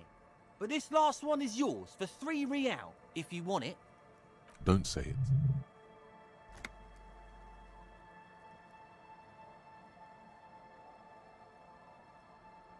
I mean, should we buy the 3 real bottle of that? Might be able to pawn it for a hefty profit. I think it'll prove useful, yes. 3 real and it's yours, friend. The deal of a lifetime. Well done. You got it. That's a much more reasonable price right there. Makes sense now. I guess we can just buy it anytime. Alright, I'm off. In the civilized world, it's a custom to tip the shopkeep, friend. Oh, it's not. Alright, so we know where we can buy a bottle of basically pure alcohol, almost pure alcohol. A drop in temperature, an easy flow there. An empty street. Before you, a thoroughfare unjammed with lorries. No more drivers smoking on hitch steps. Just silence. What did the smoke smell like? Chemically sweetened. Across the road, a forgotten bus stop. Corrosion has opened a hole in its roof. An elm tree watches over the building. Its branches are dripping with rain and snow. The road is smooth and motley. Craters filled with a black asphalt. The asphalt, first laid, is grey already. A row of tenements are under construction in the distance. Who are the people who live across the road? A tub warm with water, white with soap. A man bathes while radio waves transmit the lottery numbers. 4, 18, 21, 4, 1. A modern washing machine rattles a drawer full of silverware. His boyfriend is on his way home. He brings tins of meat and vegetables with him. Their pockets are heavier with money, but only slightly. What about a bus stop? Number 312D. Young girls used to come here, huddled up, hoping for more warmth than their thin coats give them. The bus took them to school. It has not run for 8 years. There were not enough girls to sustain its cost. What about the road?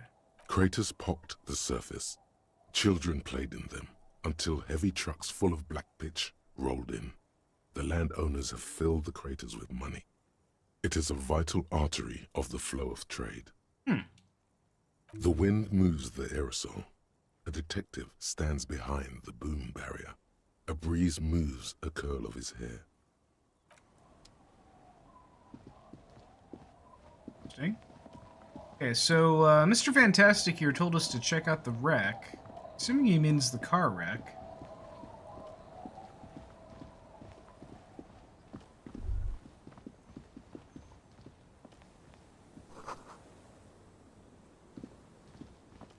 Oh, seems the walker was either very confused or drunk out of his mind. I think these are our footprints. A banged-up motor carriage lies half submerged in the icy water, slowly sinking into the Insulindian Ocean. Only the cabin top, rear wheels, and the engine remain visible. It must be cold and lonely down there, in the icy water. The seawater has already started to corrode the metalworks. Carriage in the sea. Where did this come from? My guess is it started its journey from the plaza, where it backed through the fence. Let's investigate, Kim. I agree. We should definitely investigate. You get a sudden, sinking feeling. Stomach acid comes up as you look at the motor carriage in the deep, dark, cold water. The motor carriage is properly stuck in the ice.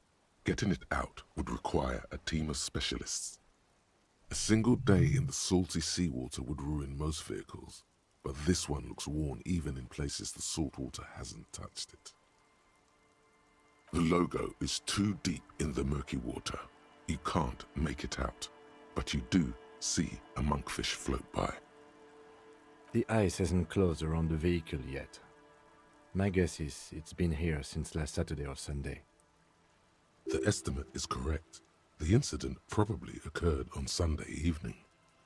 Well, looks like Jacob Er's journey came to an abrupt end here. Your mocking tone finds no response, but the motion of the waves.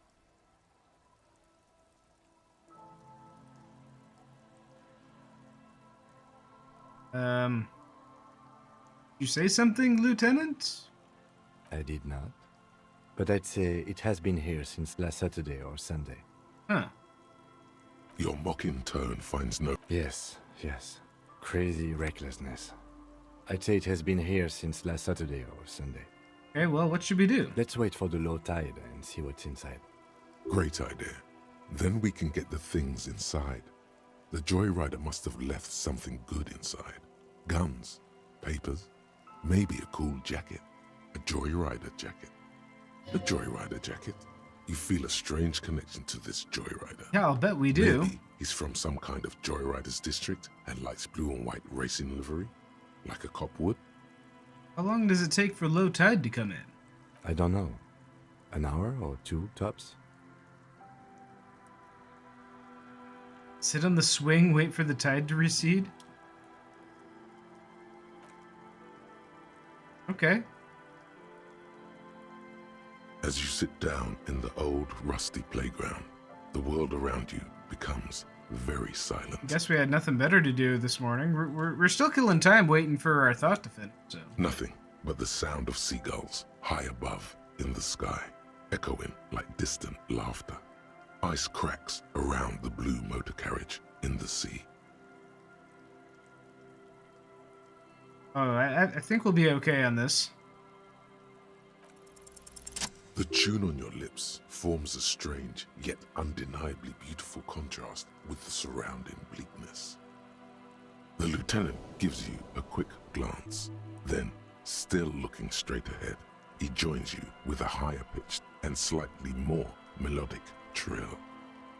Two birds on a wire, whistling by the seaside, looking at the water and a sunken car. The clouds pass in the sky, and the shadow of the swing moves like the hour hand on a timepiece. 30 minutes have passed. Looks like this might take a while. Time to present a good topic for discussion. Tide sure is taking its sweet time. I believe it's following a pattern set millions of years ago by cosmic forces. But I suppose it could move quicker, yes? Clouds on the horizon grow darker, and the shadow of the swing set keeps climbing. You hear the distant rumble of the city. 30 minutes pass. You have to decide with either the strikers or the shipping company. Who would you choose? Luckily, I am already a member of an independent organization, and therefore do not have to choose between a rock and a hard place. But someone puts a gun to your head. Your voice echoes on the water, strange and out of place in the environment. 30 more minutes pass. Make out the marquee now? Detective, I've been able to make out the mark ever since we arrived. I find it odd that you haven't. What? It's a Capri, Model 40. Yes. Why haven't you? Yeah, why haven't I? It is a simple and rugged machine, favored by working men, government offices, firefighters, animal control people, you know, those kinds of people. Yes, 41. What do you think it stands for? Yeah, that's our car. It's as if he knows what it stands for, but wants you to say it. It's pedagogical. Does he know something about the driver of this vehicle? Let's see. 41 is his rank in the underground street racing hierarchy. Small fish, this one. 41, huh? Street racer is quite the ladies' man. Must be Tommy 41, morning host of FM 41. Looks like the factory made a mistake and accidentally called this one Corpus 41. Stupid factory. I hate guessing. District something? A precinct? Something municipal?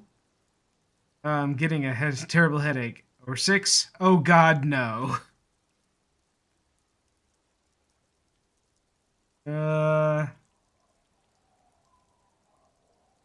We'll go with headache.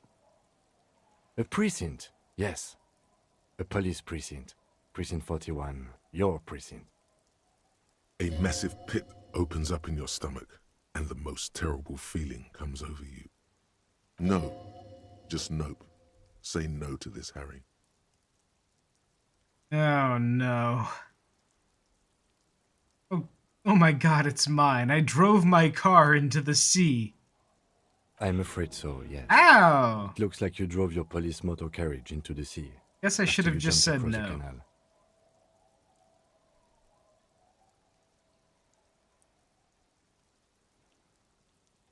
canal. Let's see, well... I can still fix it. The badge, the gun, and now this? The lieutenant adjusts his glasses and doesn't say anything. There is also a fourth thing you've lost. Fourth thing? More precious than the gun, the badge, and the motor carriage combined. Lost forever into the deepest of seas. Things were going so well. We were just whistling merrily. You can still whistle. Besides, the night is always darkest before the dawn. Well, at least I can see what's in there now.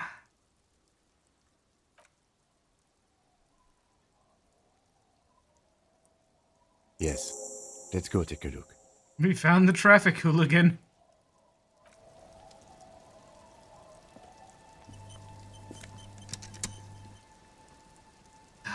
Hey, we got our badge back! See, we didn't need to report it missing. And we got a commander's jacket.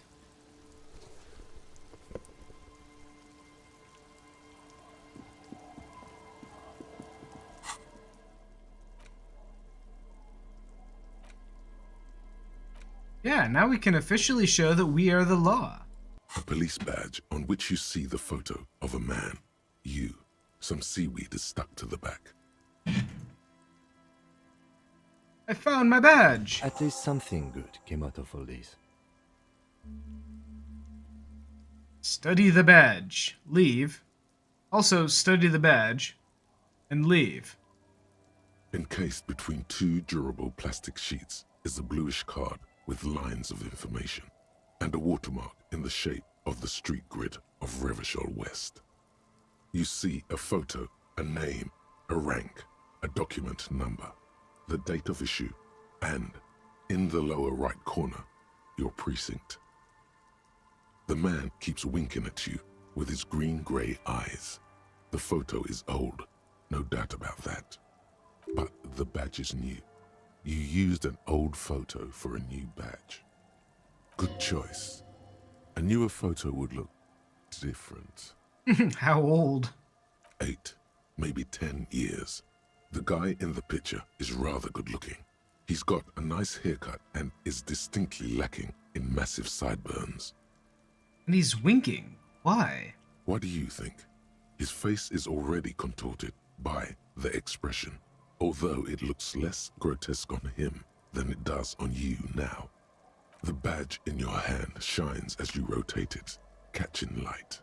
You see lines of information on it, and a shining watermark. Name, Harrier Dubois. Harrier? That's long for Harry. So you are Harry. Evrard was half right. Probably not a lot of people know your full name. Whoever told him you're Harry Dubois didn't. Wait, what kind of name is Harrier? It's a wartime name. Revolutionary. The kind mothers give their sons during troubled times. Like Undying or Boxer or Ironhide. A name like armor. Harrier Dubois it is then. Pleased to make your acquaintance, Harrier Dubois.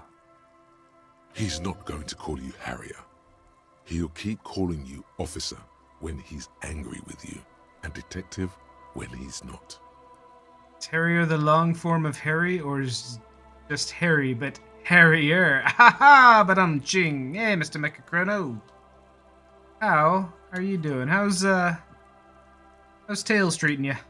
The badge in your hands shines as you rotate it, catching light. You see lines of information. Lieutenant W. Freighter. Lieutenant W. Freighter.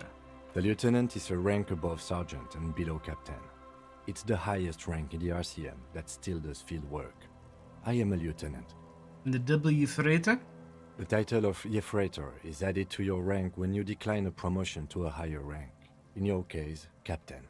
You have declined twice, thus you're W. Freighter. Mind? There are many reasons one would do this. The rank above you in your precinct's decomptage might be taken, or sometimes promoted officers do not want to replace their superiors out of respect. And sometimes they just prefer the type of police work available to their current rank, in your case, lieutenant. Heavy-duty case-solving machine. Decomptage? Going to be playing an unequivocally good JRPG? Decomptage is the hierarchical system employed by the Revachol Citizens Militia. It means counting down to twos. The countdown is modeled after the dual leadership system employed by the left during the revolution, which in turn was developed by last-century experimental psychologists in the University of Königstein. The lowest rank is junior officer, usually teenagers. Then there are the patrol officers, then sergeants, lieutenants, and then a captain. That's basically it, except for a few kings. How's Disco Elysium going? It's good. We keep kind of exploring more of the map, or unlocking more of the map, and kind of figuring out how the mechanics of the game work. We're learning a lot about ourselves. Kings like satellite officers and the additionally freighter rank I already explained. Been putting up with all my bullshit because I'm your superior? Been putting up with me because we're the same rank. Session 6? No, I've been putting up with you because despite an unconventional approach, you are doing good police work. Ah. It matters more than driving your motor carriage into the sea. And now we've even found your badge. Yeah. He trusts you, for now. Try not to spoil it. Such a small yet precious thing. That's just the serial number. Revachol, Jamrock, Precinct 41, with some numbers thrown in there for good measure. The numbers are not there for good measure. They have an administrative purpose, one that's unfortunately been erased from your memory. Issue 7th of November, 50. 4 months ago. I'm guessing that's when you were promoted to the rank of Lieutenant W. Freighter. A new badge usually comes with a new rank. You seem to have been doing well then. You're pretty sure you weren't doing well, but better? Probably yes. A lot can happen in 4 months, especially in winter. The winters are never easy on you, of that you are sure. Yes, it's the designation of your precinct. 41, like mine says 57. The 57th is mostly industrial harbor, a lot of asphalt. The 41st is... What? It's a tough station to work in. You have all of Jamrock to cover. That district should have 3 precincts, but money is what it is. It's no wonder you are like you are, he thinks. But then again, it's a legendary district, and a hell of a station too. It must be an honor and a curse to work with people like Price, McCoy, Berdiaeva. Roberts, Feuerbach, Dimitri. Suddenly, names from your decomptage flash in your forebrain. The badge in your hand shines as you rotate it, catching... Alright, well. We learned a lot about ourselves. In your hand, you hold 4/5 of Dick Mullen and the mistaken identity. Oh wait, that's the book. A police badge on which you see the... Looked at that. You take the legal documents out of the envelope. A 12 to... The youth center cuts into the ocean like the bow of the youth center. That's not particularly helpful.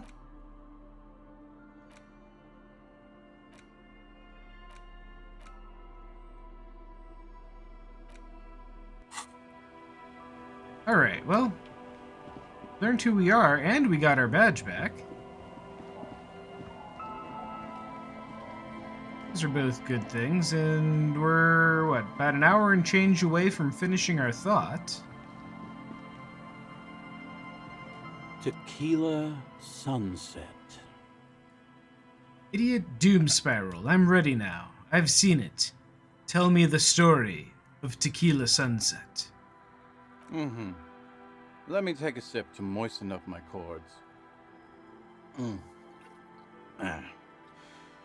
Tequila Sunset rolled into Martinez last Friday. And by Tequila Sunset, I mean you, the man, the myth. Wait, did we meet on Friday? Hey, let's not jump ahead of ourselves. This is your story. Stop interrupting. You got here on Friday to solve a case, hoping to be the early bird who gets the worm. And by the worm, I mean the buzz. Because as far as I know, all you did was get piss drunk. Word on the street is you went around the local hostel telling people that you're a police officer, and that it would be really fucked up if you shot yourself in the head, right in front of them. That's pretty high concept, if you ask me. The lieutenant's brow is furrowed. He's listening as casually as he can. What happened then? It was a late Saturday night when we, the Union of Moribund Alcoholics, were getting our drink on. Nothing remarkable about this. We get our drink on 24/7. Makes everything warm and glowy. I trust you know the feeling. Oh, we've also decided that this is this universe's version of Reed Richards. It has not been kind to him. Piss drunk or shit faced? Which is worse? I think shit faced is worse. Is like a step up from piss drunk.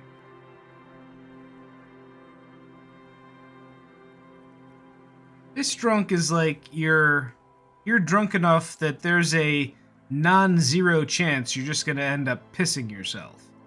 Shit-faced is like there's a non-zero chance you're gonna end up face first in the toilet. One moment we hear the sound of a motor carriage revving up somewhere on the plaza, followed by a series of dings and bangs. Naturally, loud noises pique the interest of anybody owning a pair of ears. That's just the reality we're in. Naturally. Anyway, there was a brief silence. A gasp of silence, if you will. Followed by a real commotion. We heard the carriage careening towards the coast at top speed. Sounded like someone jumped the canal. We grabbed our brewskis and rushed to the jetty. Never underestimate the speed of an alcoholic. What we saw was a sight to behold. A beat-up police carriage containing you. Right there on the beach, you revved the engine and screamed at the top of your lungs, "The time hath come!"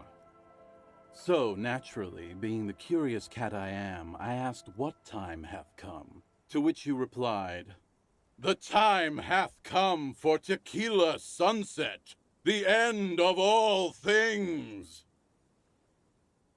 Every word I said was true. Tequila sunset will break the looms of reality. Oh god, what happened next? Your reality contracted. You jammed the pedal, plowed right off the jetty, and through the ice. We ran towards the ice, whilst you crawled your way out, miraculously unhurt, covered in seaweed and shit, like some kind of sea monster. When we finally got there, you were sitting on the beach crying. You said that your badge and uniform were in the car. It was too late to get in there, though. The carriage had sunk too deep. Recognizing a brother in need, we offered our condolences and invited you to party with us, which you naturally agreed to. We asked about the whole tequila sunset thing, and you told us it was your name now and insisted that we all call you that from then on. Tequila sunset, huh? Sounds pretty good. Yeah, I agree. How long did we party for? Hours. It was an all-night drink-a-thon. Then, at some point, I think it was Sunday morning, you got belligerent and wanted to talk about Revacholian women. How they're beautiful and also whores and so on. How one of them fucked you real bad. After a short while, you crossed the event horizon, looked sullen, got up, and left without saying anything. Boy, the ancient reptile brain is back. Wow, that's quite a story. Yeah, I bet Tequila's a fucking legend around the precinct. You must be proud to work with him. If you only knew. Did I tell you anything specific about this person that fucked me? You were pretty vague about it, but you kept saying you got fucked real hard, and that we've all been fucked too. Please, don't open that door. Ow! Wait, why did that hurt me? No one's fucked me. I do the fucking around here. What? Why did that hurt me? Physically? Abigail. It seemed pretty painful, to be honest with you. If I had to guess, I'd say you're still working through some shit. Yeah, no shit. Why did that hurt me? Did I mention losing anything else? Beside your gun and your badge? You said something about your hope or heart or something. To be honest, the details are a little hazy. In retrospect, I guess you lost your motor carriage too? That's a big one. Did I say anything about my colleagues? You told us that they were a bunch of fucking losers whose main interest was cramping your style. It's more like you were cramping theirs. No specifics, though. It was more about you that night. You were the star of the show. Did I say anything about the case? Yeah, you said it was no biggie and that you'd solve it in no time. And that you didn't need anyone to do it. You're doing it solo now. A lot of cops go solo and hermit once they reach that level of alcoholism. It's not meant as a joke. He's sorry for the hermit cop. Did we talk about politics? Yeah, you said that you'd really behaved unreasonably and failed to uphold your responsibilities as a representative of the coalition. Yeah, that probably checks out. Get a read on what kind of cop I was. I'm not sure if I want this question answered. It might kill me. You kept calling yourself a goddamn superstar who'd cleared 501 cases. Alright, well, we knew that. As you've already determined, the actual number is just over 200. But what's a little embellishment between friends? Okay, that's not a little embellishment. No thanks to the squares at the precinct, as you put it. Okay, well... It's a hard thing for a man to confront his past. That's why I avoid mine at all costs.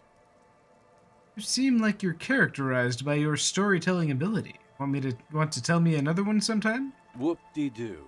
So now I'm a fucking storyteller. Right. Why not? Better than a beach bum. You're in triple digits. Does the specific number even matter anymore? Yeah, I suppose. Tell me how you became Idiot's Doom Spiral. It depends, really. Are you willing to help me out? You might get scammed here. Feeling this is going to cost me a lot. No, the reality of the situation requires a rather modest contribution. A little motivational package. What do you need? Booze. Did you already forget our party? The thing I relayed to you. Yeah, I saw that coming. So, have you got anything for good old Idiot Doom Spiral? A bottle for a story. Seems fair to me. We give him a... Yeah, he's probably fine. I've got some sweet Commodore Red. Classy. Hey, Spiral Boy, you gonna share that? Don't call Abigail! Shut up, guys. I'm telling a story here. Something happened to you. Something happened to me, too. My actual name is George, but around here, you already know. I was once a reasonably high net worth individual, a founder/junior partner at a high concept creative services agency.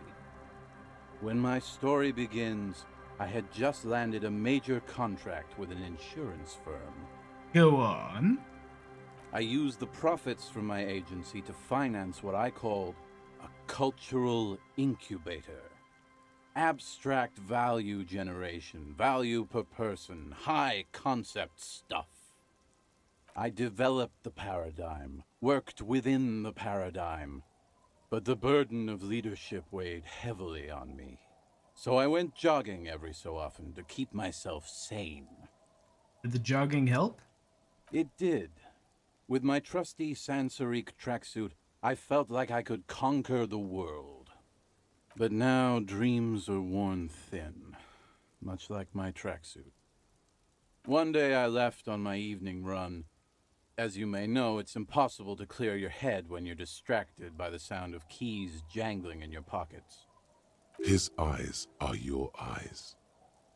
So I removed the key ring and put the keys for the front gate and the apartment into different pockets to stop the jangling, you see.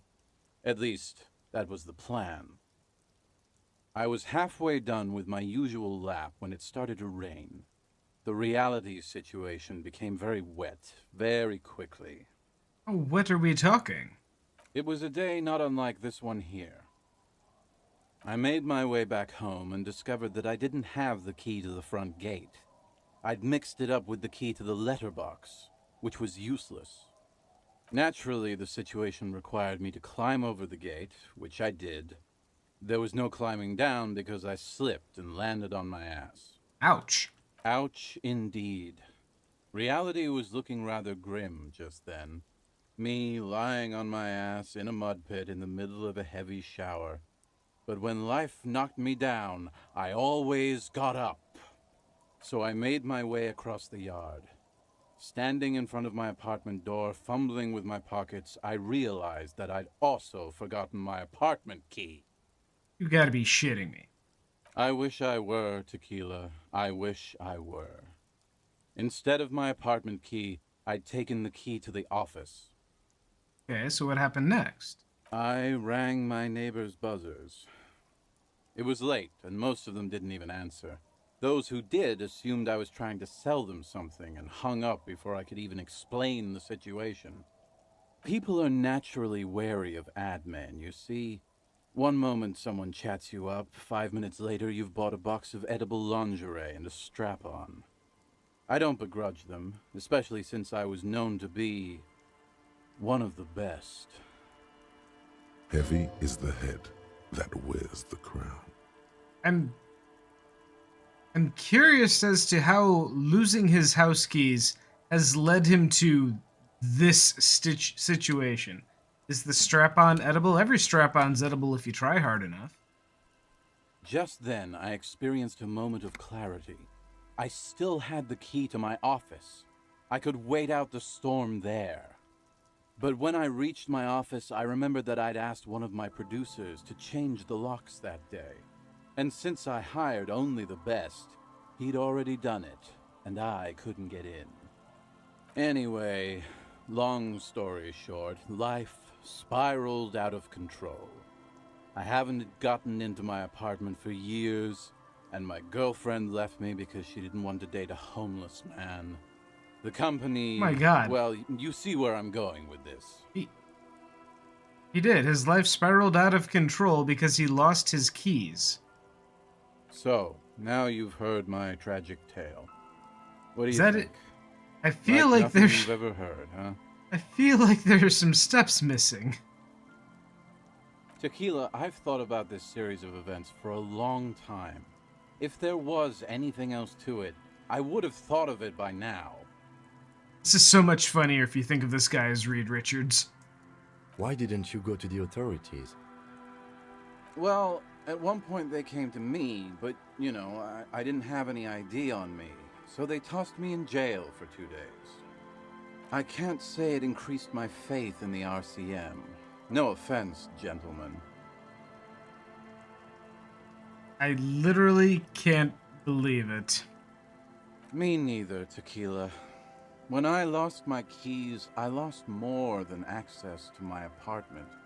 I also lost my leverage over humanity. I wasn't a high-concept creative director anymore. I was just some homeless asshole with a premium Sansorique Lycra tracksuit. You can't imagine what that does to a man's confidence. Anyway, that was all the story one bottle gets you. Almost empty, this one. Yeah, I guess. Why do you keep losing all your stuff? Good fucking question, Tequila. If I knew the answer, you think I'd be hanging out on a beach in this formerly premium but now extremely dirty two-piece Lycra tracksuit? I used to own my reality situation. My business buddies and I had our own creative services agency. I had a nice apartment, an even nicer piece of ass. But somehow it all got away from me. Now I can't hang on to anything. Just last week I stole this nice new jacket, but then I lost it too. The only things I haven't lost are these two drunks. You of all people should empathize with this. Perhaps this lost jacket is something you could help with? What is the name of your agency? My agency, man. The Boom Boom Room. Our concept was combining high art with the Marbles, lowest forms of marketing. The color red, breasts, and oil painting. I convinced my partners to reinvest some of our profits in an even more high-concept cultural incubator called Thin Air. The artists were happy, the clients were happy. I was financing a group of poets in East Rebishal who were developing a new universal poetic language. But then it all went to shit. If it sounds like it makes no sense, that's because it doesn't. Right, okay. Never mind that I asked. Asking is how you get ahead. So what's this about a lost jacket? Tequila, it's a verifiable tragedy. It was practically brand new. Sure, it didn't really go with my Lycra threads, but it did itch a lot less. Say, you're a detective, right? Maybe you can help old Doom Spiral out. Solve the case of the missing jacket. What do you say, Tequila? You're asking a police officer to help find a jacket you stole and then lost. Yeah, exactly. You're here to serve, right? Okay, sure. Where'd you lose it? If I knew where I lost it, don't you think I'd have it? I mean, maybe I was up by the boardwalk, or walking along the beach, or checking out the abandoned fish market.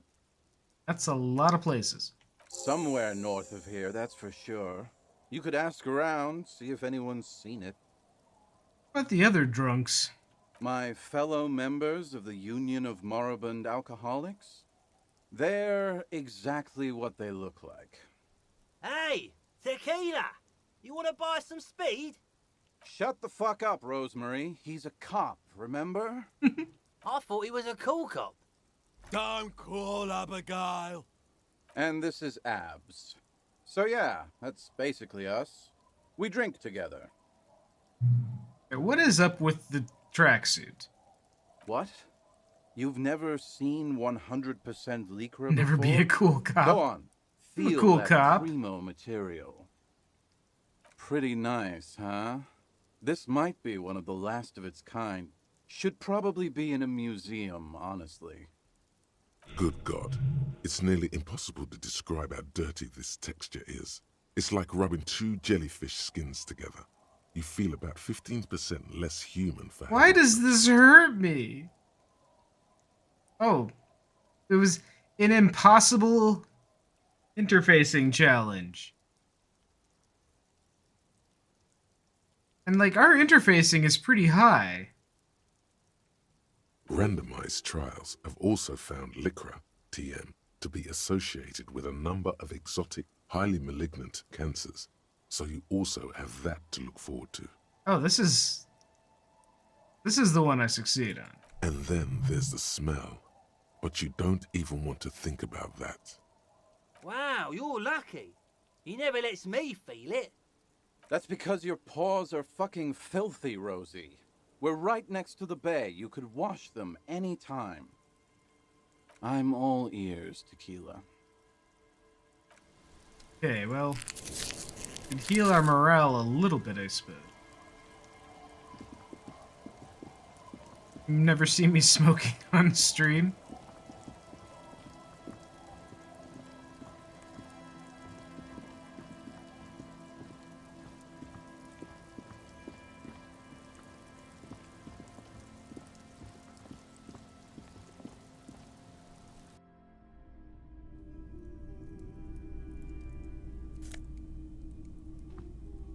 Ruffed Groose Taxidermy.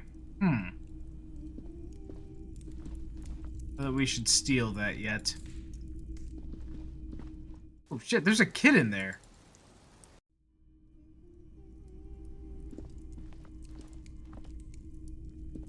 Hello, mister.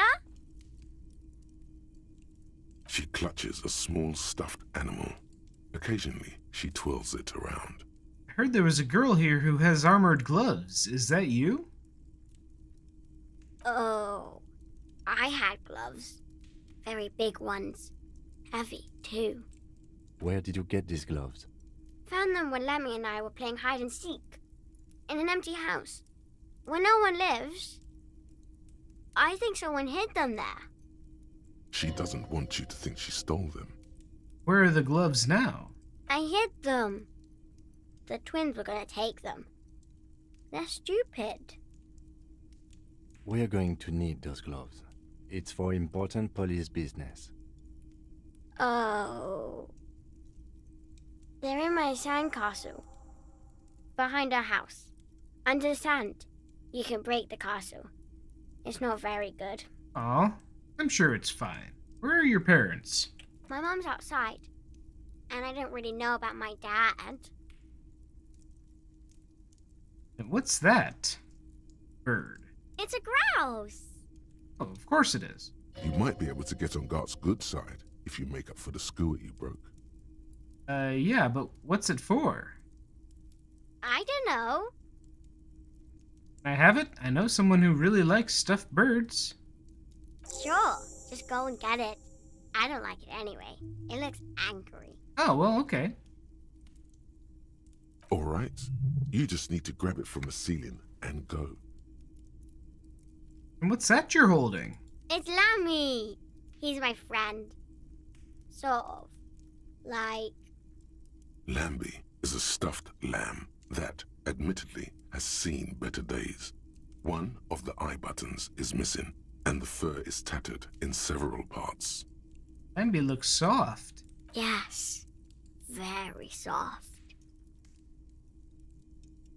Press my cheek against Lambie. Isn't he soft? Ah, there we go. We healed some morale. It's Lambie is a Yes. Lammy has lived a long life. Lammy was a... revolutionary? Yes! Lammy was a resolutionary. Ah, goodbye. Bye! Good kid. Taking her bird.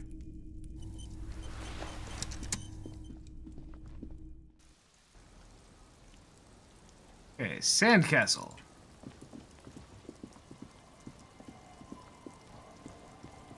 Weather has not been kind to Lily's little sandcastle. The once mighty towers are quickly eroding away. You can see something shining back to you from what must have been a vast underground catacomb network. Okay, gonna perform wrestling moves on her later. Reach into the catacombs and pull out the shiny object. The walls and floors give way to the giant's greed, collapse and present you with a pair of ceramic gauntlets. Congratulations. That's the gauntlets down then. We're doing good on the armor collection front. But if the gauntlets were hidden somewhere, we need to find out who was doing the hiding.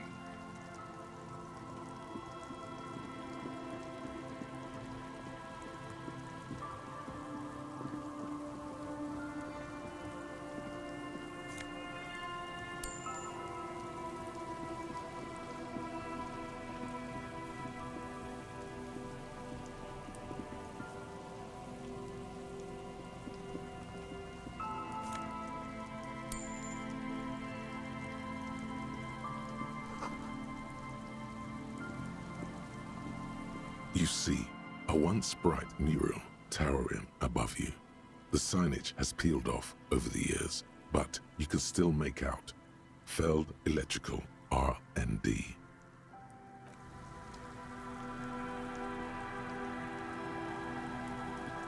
And Mikhail noticed the windows, especially with how there are no windows on the south side. This was to deal with. You officers, come to investigate the historic subtext of West Martinez? I'm Tran Heilostam. You must be Kim Kitsuragi, right? I was just telling my son about this building. Not a lot of people realize the historic significance here. Very rich in hypertext. Oh. Nice to meet you. Wait, what was that about the windows? Oh yes, so Mikhail. They had to deal with monitor glare, especially in the summer. They still had vector monitors back then. That was 49 years ago. So they didn't have windows on the south wall. Hypertext? Yes, hypertext. Young Carp and the collection of cultural hyperlinks. Oh yeah, of course. So, you and Kim know each other? No, I can't say that we've met before, but I've heard of Kim, of course. Mikhail, say hi to the officers. But have you heard of me? Mikhail's a little tired today. Harrier He spent de all night Bois? trying to run Orbis on his radio computer. Have you heard of it? It's a programming language used in Grad. Quite tricky, but he wanted to play this Grad-made adventure program. We've been getting really into Worms lately. The man speaks in the artificial cadence of a professor, or someone who's been on too many radio shows. But I assume you're not here for giant worms when there are so many real things to see. Just as I was telling Mikhail before, this is where the Coalition landed in '08. We could be standing on what is the most interesting landmark in Revachol West. This man is your half-brother. You feel it. But Wait. why? What? Well, get a load of this guy. He really enjoys his trivia. The Orbis programming language was named after its inventor, Victor Orbis, a cybernetician from Grad. They run Vox in the Occidental countries. So fascinating about an empty old building. Aha! But it's not just any empty old building. Okay.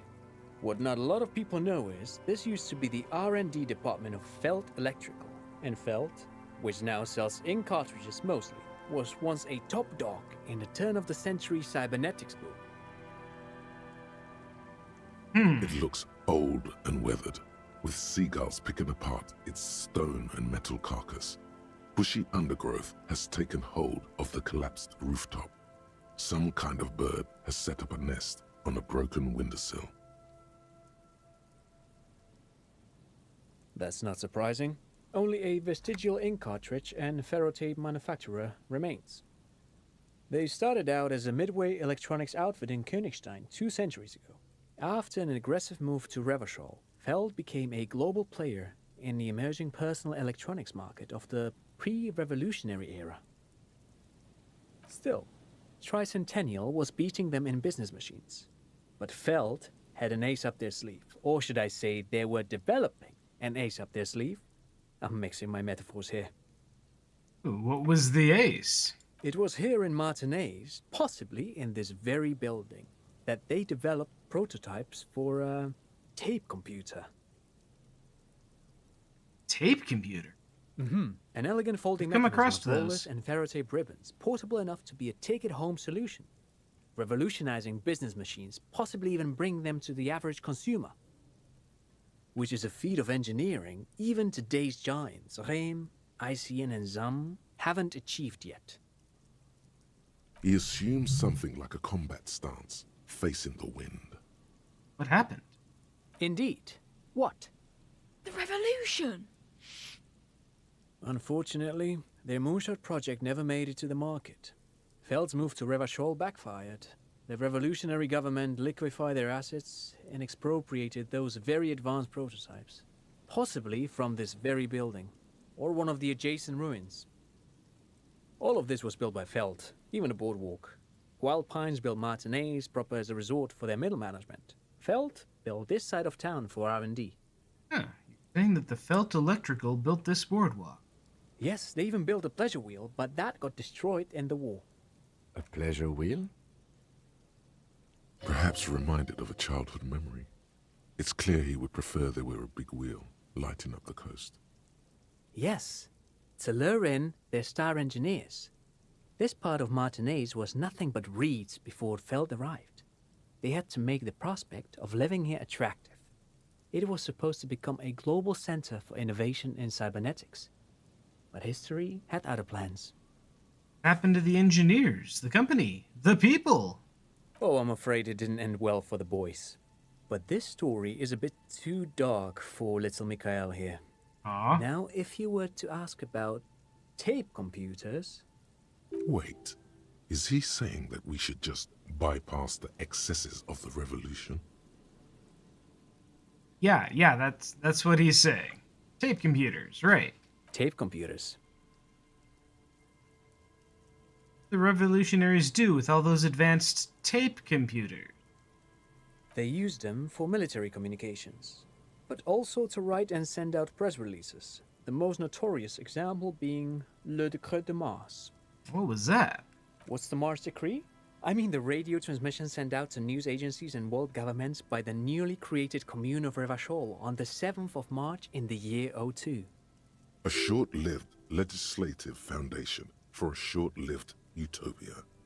It's a beautiful piece of text, actually. A singer-songwriter I know, Charette, called it a love poem to Revachol on her political concept album, Bombe Baiser dans le Lind. I have not. Every I've not, local Mr. library in Chrono. Revachol stocks a copy of the decree. I've seen a bit of the animation. I don't know if it's a scene from a clip from a scene or something, but I've not seen the intro. I tried to get Mikhail to memorize it. Tried to. Someone was much too interested in worms to be paying any attention. I won't be expecting the opening theme. Actually, no one knows. No one even knows what a computer made entirely of tape would look like. But word has it, they were very elegant, exquisite, alien-looking turn-of-the-century hardware. Buckle up. 10 years ago, I did a little freelancing, I guess you could say.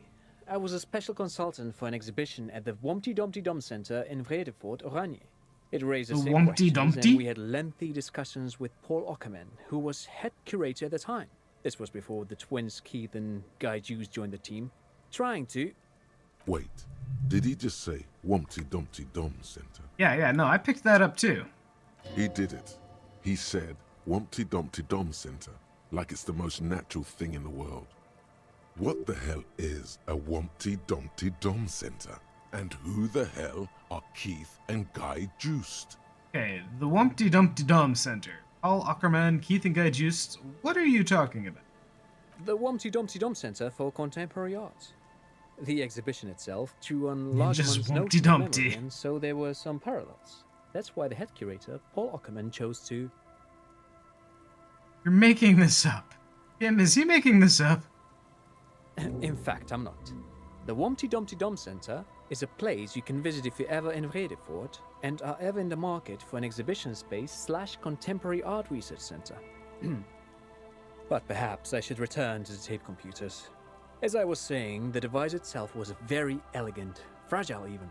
One could write directly on the tape using a special chemical solution. The machine would then analyze the handwriting, perform operations, and project output onto a white screen. It was a beautiful, delicate thing.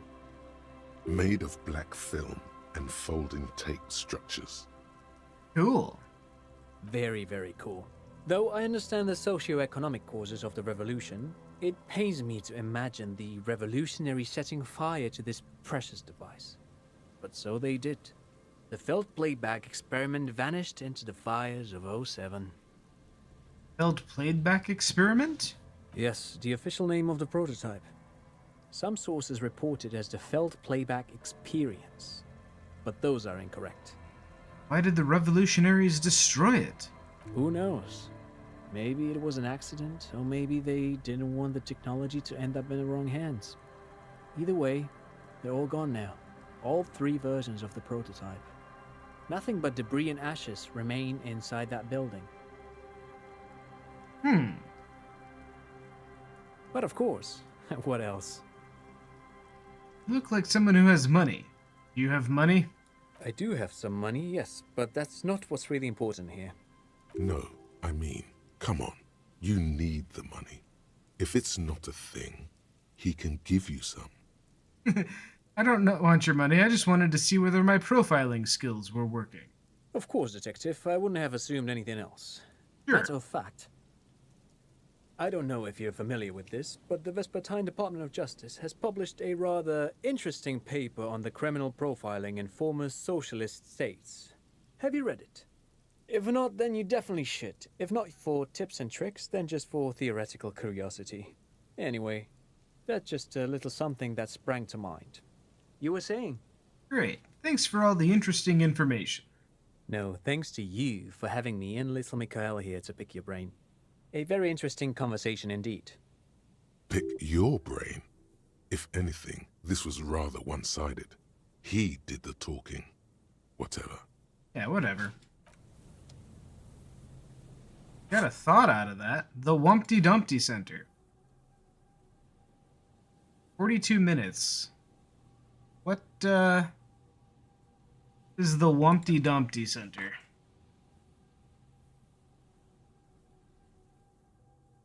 Humpty Dumpty Dom Center. Alright, that will give us a -2 to suggestion for being a pretentious wanker. Encyclopedia passives will gain an additional 10% or 10 XP and 2 real. Oh. Man, I wouldn't mind the XP, but I'm not taking a -2 hits to suggestion to get it.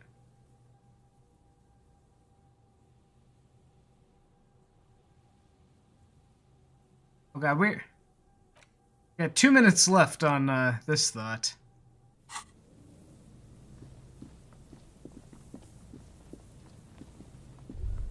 What do we do to pass 2 minutes?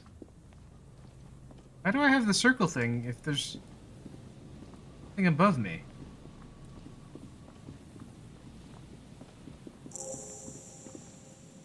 Quick travel.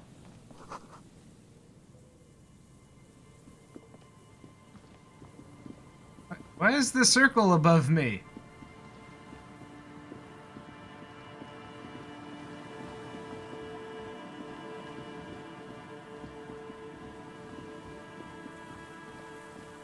Go away!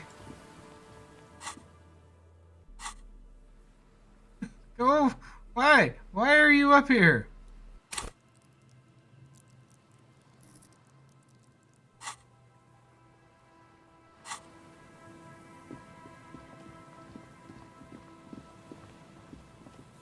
An old door, worn by elements, guards the depot.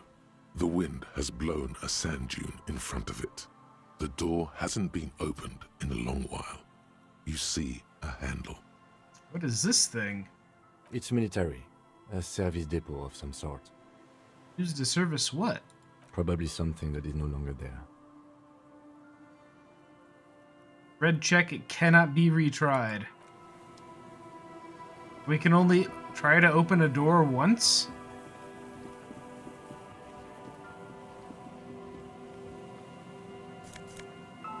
You. White polo shirt, +1 to rhetoric, -1 to empathy.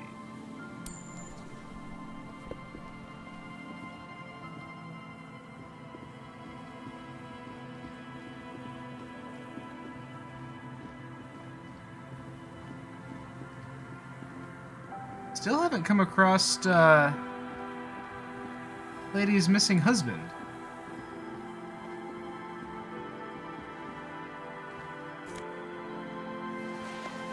Scented scarf.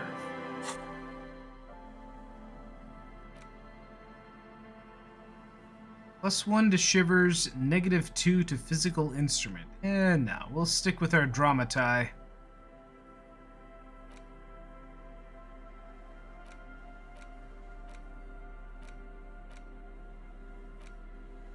Why did it have a interact?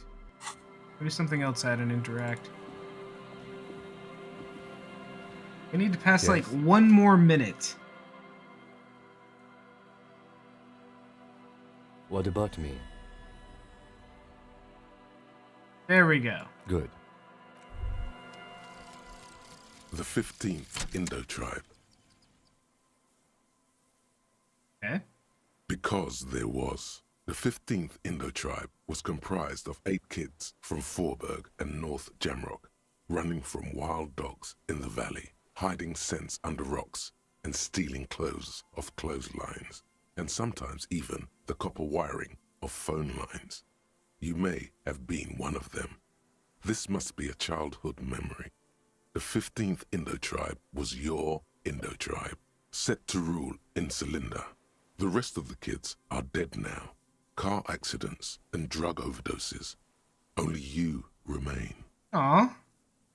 And we had a car accident and a drug overdose.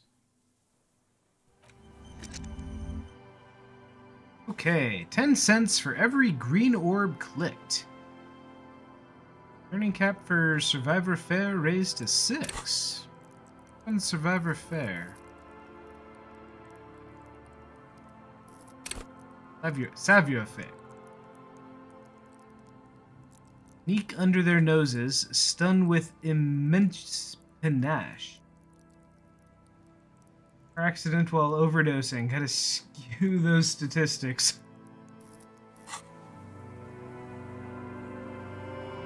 Oh, I changed the font color. I don't think I like it though. The font color I thought it was going to be.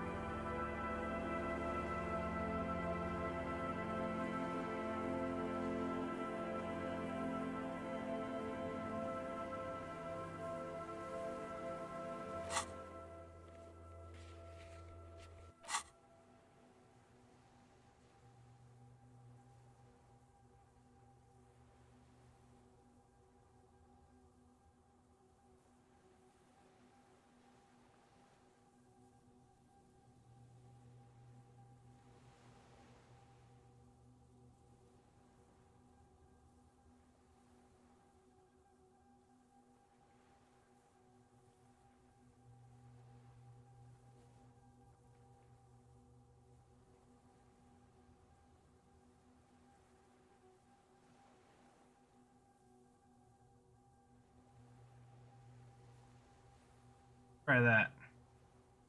Car accident while overdosing. Got yep, those statistics.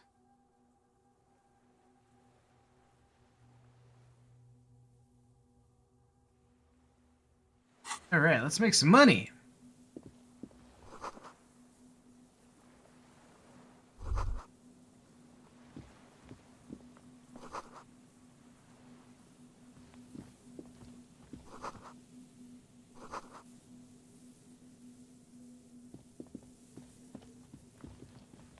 Yeah, we're gonna make a night's rent just by thinking about things.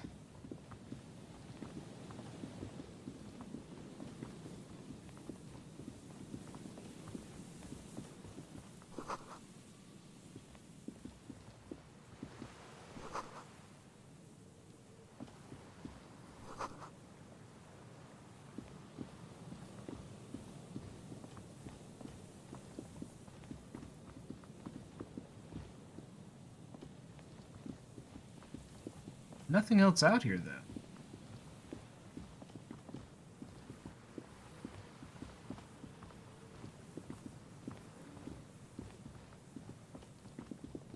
How do we get up there?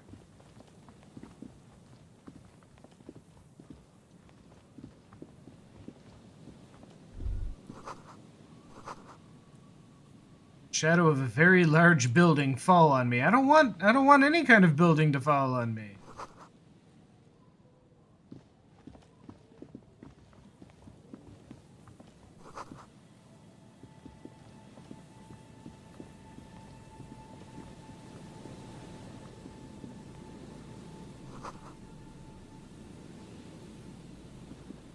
A metal payphone under a yellow plastic dome. You could use it to call someone, unless you're out of change.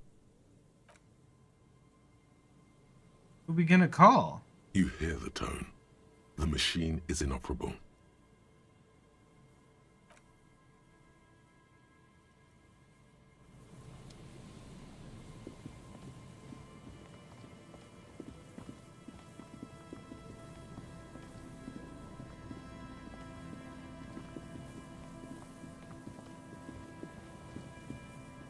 Did it go from rain to snow?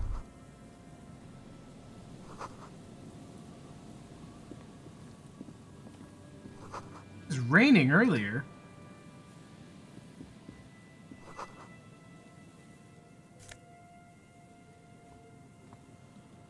Megabino's prescription lenses. +2 to encyclopedia, -1 to perception.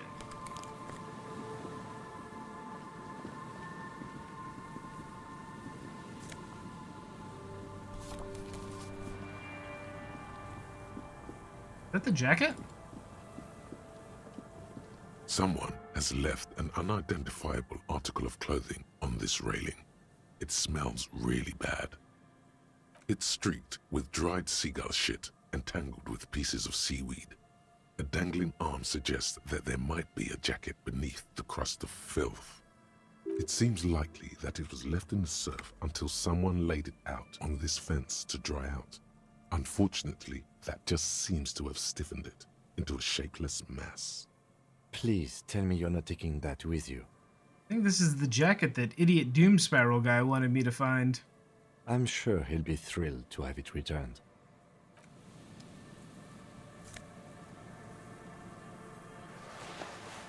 Alright, well, we got the filthy jacket. Case closed.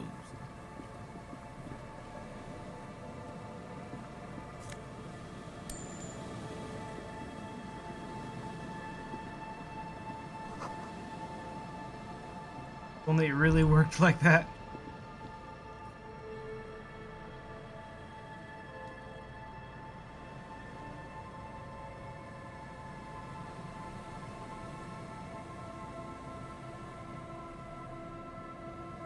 The smell, it's awful and familiar. That is awful. It doesn't help. You can still smell it. What is it? Don't you recognize it? That hideous pungency, that faintly cloying sweetness. Only death smells like that.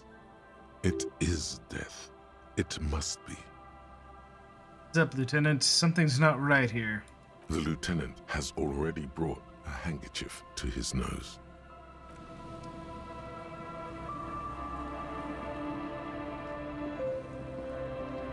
I think that guy may be a corpse. There's some tear, an empty cigarette package, and a crumpled kebab wrapper in the trash bin.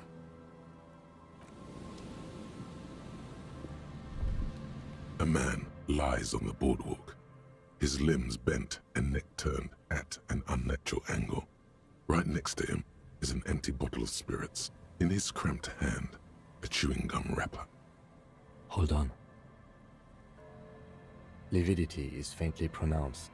Whoever this is has been dead for 2 days. No longer. We need to investigate. Calm now. Carefully. Just another day. Just another dead body. Breathe.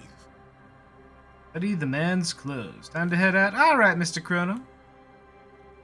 What's coming up for Castledania tomorrow? He's wearing mud-caked boots, beige trousers, and an old brown leather jacket with a bright blue lining. There are traces of kebab sauce on his chest. Luck with the drinking problem. Circle of the moon. Nice. We just did that one not too long. The leather jacket suits him well. It must be custom made. You find some sunflower seeds and a rain-soaked library card folded into two. His jacket feels sodden and heavy under your hand. Good. We should take a look at that library card after this is done. He's wearing mud-caked, the leather only sums. Good. The man has fallen through a crack in the boardwalk and hit his head against Good the night. metal bench. Coagulated blood covers his black hair. One of his feet is still dangling through the hole. A bad fall. It might have been dark outside. This place is a minefield in the dark. His expression is dull, like the sea behind him. Drops of water shining on his mustache. His eyes, empty and wide, look frightening in their frozen gaze. Height, 170 to 175 centimeters. Curly hair, stout build. Age, approximately 50 to 60 years. He was confused when he died. Confused and alone, most likely. Overcome with the awful surprise of it all. He was just about to head home. The first step back home proved to be his last. That's what the chewing gum seems to point to as well. There's some dried blood on the metal bench, right where the corpse's head rests. The floorboards are rotten and slippery wet around the hole. An empty bottle lies nearby. A chewing gum wrapper is clutched in his fist. A dried chunk of blood covers the hair at the back of his head. An open wound. It's sticky and cold to your touch. This is what killed him. This is where he came out of himself, drop by drop, when he was unconscious. It took 3, maybe 4 minutes. I don't see any other major wounds, do you? Hard to say. Seems like the head wound was fatal. It's exactly the shape of the bench. A dried chunk of blood. This is... I don't see any other... Seems like the head wound. They screech under your feet ominously. It's hard to say whether the dead man's weight was the cause of the boardwalk to break. It definitely looks fragile. He could have easily disappeared into the sea through that hole, and you would have never found him. A .75-liter Tallulah vodka with its cap missing. There's hardly anything left inside. Tear all around us.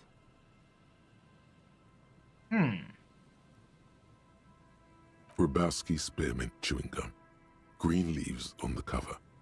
The man's mouth is half agape from the terror of the fall. The blackness of death. Stench. You think you see white chewing gum too? He ate the whole pack, right? It's to cover the smell of alcohol before going home. The worst thing is... Wait. Is this the husband? I've seen it before. Almost the same scenario. Even the chewing gum. It's always the same. The entire boardwalk creaks in the wind as you take a step back. Looks like one of the locals. He'd have to know this spot to come here. You don't just walk over here. But that's just a lazy assumption. What do you think? This is an omen, a sign from above. Don't start drinking again. Let's see. He looks like me. I could have ended up just like him, dead on some empty boardwalk with a bottle next to my corpse. Another old drunkard. I think labeling him as an alcoholic is a bit premature. We don't know anything yet. Yeah. Well, we'll go with 1. Well, at least you're Ow. not married. Oh no. Or, what if you are? But let's try to not run ahead. For now, all we know is that he's an unidentified middle-aged man found dead on the Martinez boardwalk. What happened here? Death by misadventure. He slipped and fell through the boardwalk. A truly unfortunate accident. If it wouldn't have been for that bench, he'd be alive. You think he was drunk? Oh yes. About alcohol poisoning and liver failure. Some symptoms of acute alcohol poisoning could have definitely played a role here. Severe confusion, respiratory depression, unpredictable behavior. But I think that death arrived through head trauma, not liver failure. About the kebab? What about it? The deceased ate some kebab. It's probably from a nearby place, maybe in the box. Sometimes a kebab is just a kebab. Could be related to the lynching? No, I don't see anything that points in that direction. For now, let's treat this case as a simple, albeit sad, accident, unrelated to the murder case. Agreed. If this somehow converges later, why not? But keep it simple for now. Right. It does seem to be a pretty straightforward misadventure, although there's still a question of identifying the body. Well, what should we do with him? From where I stand, I can see 2 options. We either take the case and follow the leads to identify the body on our own, or we report back to the station and leave this for our colleagues to handle. Well, we found him. We should finish this. Alright, we should first examine the library card you found. Then we can call the station from my kinema. Let them know we are taking the case.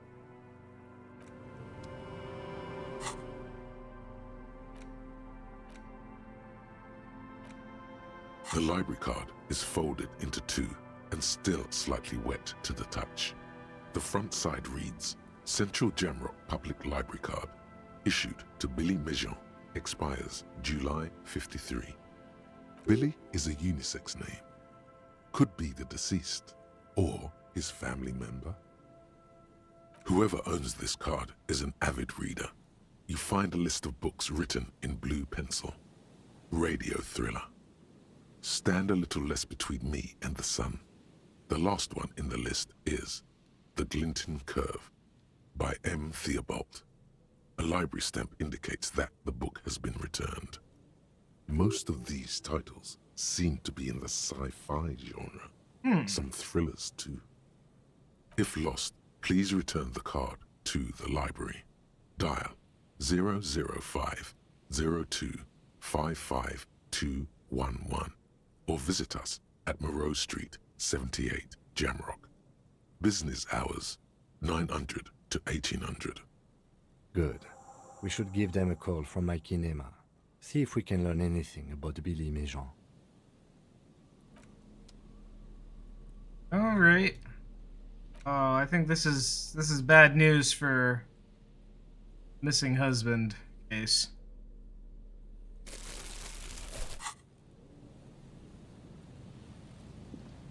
There's some tear, an empty cigarette, 2 empty bottles of Tallulah vodka, and a can of black potent porter is all you find. A tragedy. He shakes his head with genuine sadness. Whoever tossed it here, Red Astra is the black. You see traces of mayonnaise and ketchup on it, as well as a tomato wedge. The wrapper reads, Shish Kebab Revachol. It's no older than a day or two. Oh, we can't take the tear for the money?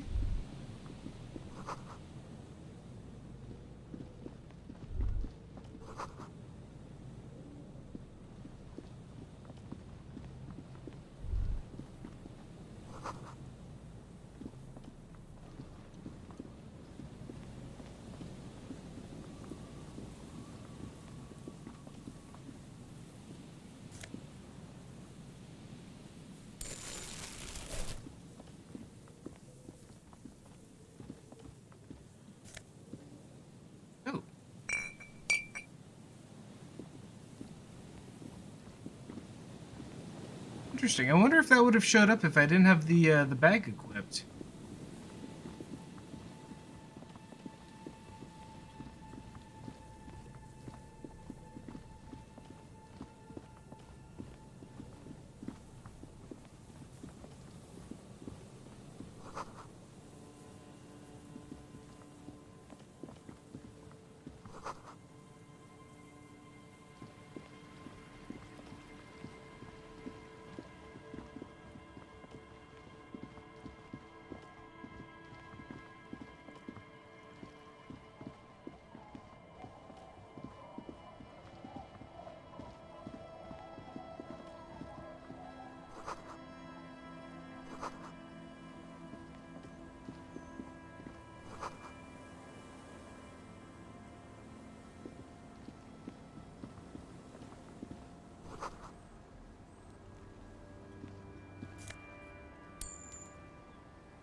Can't see into the house from this thing.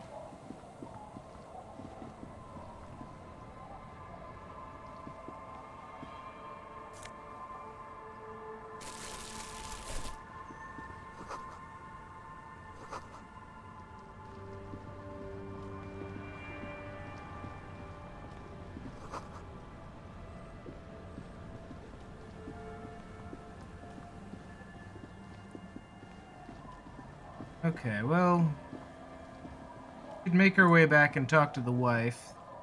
I suppose we can talk to the what's her name about what she knows since we've got our badge back. Means I guess we don't need to figure out what's going on with the drug dealers down at the docks.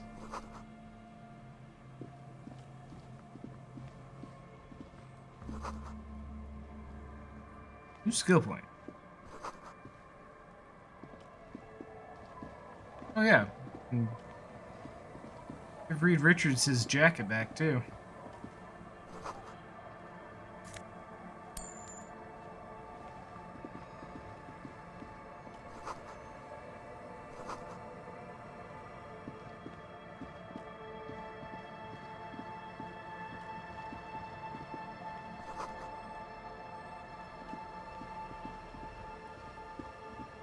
In his stolen jacket, but still his jacket.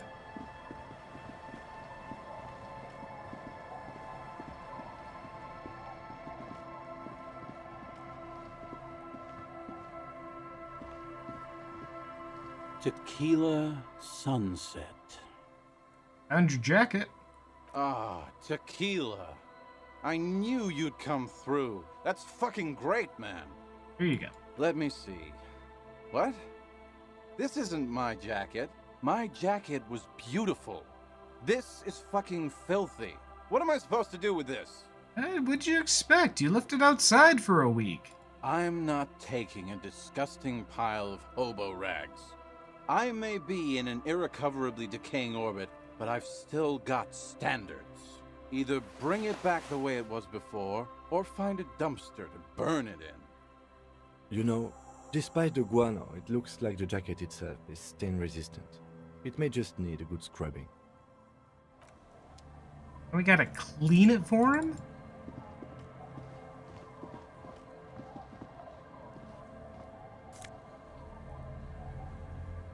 I know, right?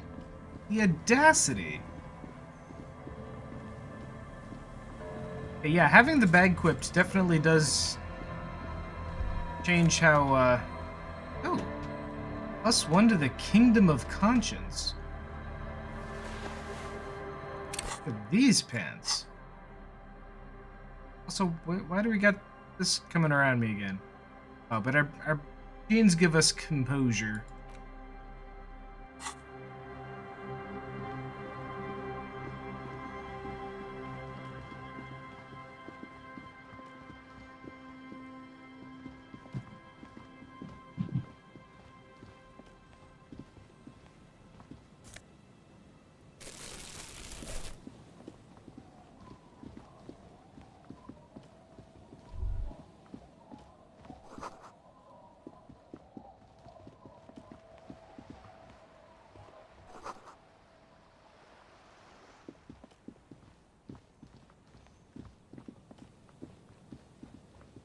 These footsteps seem suspicious. Like, they start here, come around. This is it. The scene of the party. The fire pit. Cigarettes and empty bottles all evidence it. Sure does look like a lot of folks partied here. Looks like they were here a while. Judging from all the bottles, the sunken motor carriage provided them a focal point, like a goose ice sculpture or a chocolate fountain. Damn, looks like we had a couple partygoers here. Looks like it.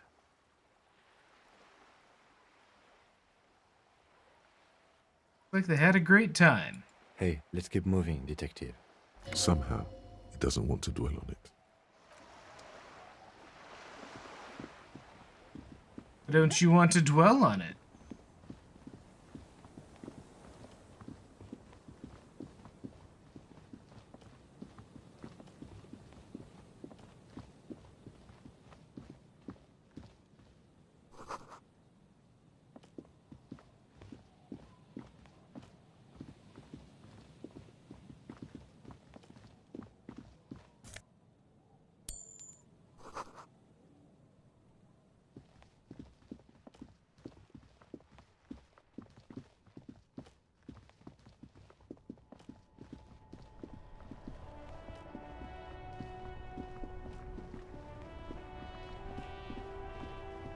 Alright, let's call into the library. Inside, you see a set of steering levers, a radio microphone, a pull-out. This is Precinct 57. How may I assist you?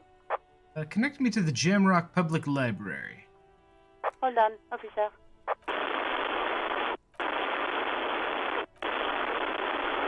I've got Central Jamrock Public Library on the line, and I've already introduced you to their librarian.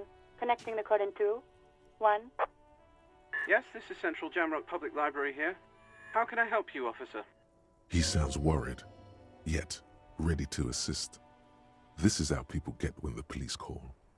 I'm looking for any information that you can provide on Billy Magin, a reader. Billy Majon, you said. Jean. Give me a moment, I'll have to check our database.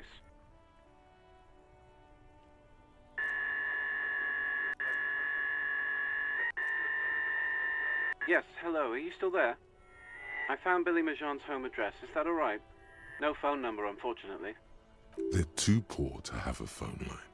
Home address is fine. Here we go, sir. Rue de Saint-Ghislain, 33B, apartment number 20. It's in Martinez, I believe. Cape Side Apartments, it says. That's all.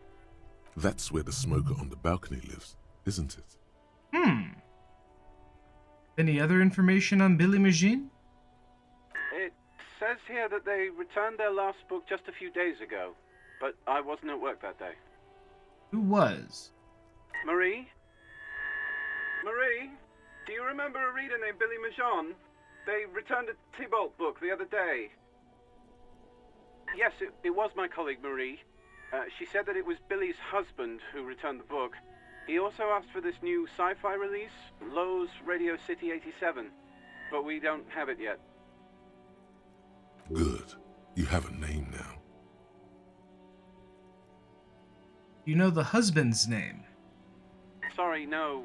Marie only knows him by sight. Marie described what he looked like. Marie? She said it was an older man, and that she's pretty sure he'd had a drink or two the last time she saw him. What was he wearing? 1 second. Sorry, Marie wasn't really paying any attention to that. Billy Majon is a woman, not a man. How did your colleague know that it was her husband? Marie knows Billy. She's been working here longer than me. Sometimes her husband returns some books for her. And then goes for a little drink later. On the lookout. Happy we could help. Goodbye. Anything else you need from me? Need to report a dead body on the Martinez boardwalk. One moment. Can you please describe the body? Age, sex, cause of death? Unidentified middle-aged man, height, blah blah blah. We suspect he might have been inebriated when he fell. There were bottles all around him, and traces of vomit on his shirt. Any signs of violence? No, seems like it was an accident. No field autopsy necessary. What about his belongings? Did you examine his clothes? Wearing boots, trousers, and an old leather jacket with bright blue lining. Found a library card from his pockets. Any information on the library card? Central Jamrock Public Library belongs to someone named Billy Majon. Good. You have a lead. Do you and Lieutenant Kitsuragi want to take the case, or should I assign it to someone else? We're taking the case. I have assigned the case to Lieutenant Kim Kitsuragi. Please follow up on this library lead to identify the man. We'll send someone to take the body to the morgue. That's all for now. Thank you for reporting in. Is 57th over and... In the cabin, So- you see a set of steering. So not our missing husband.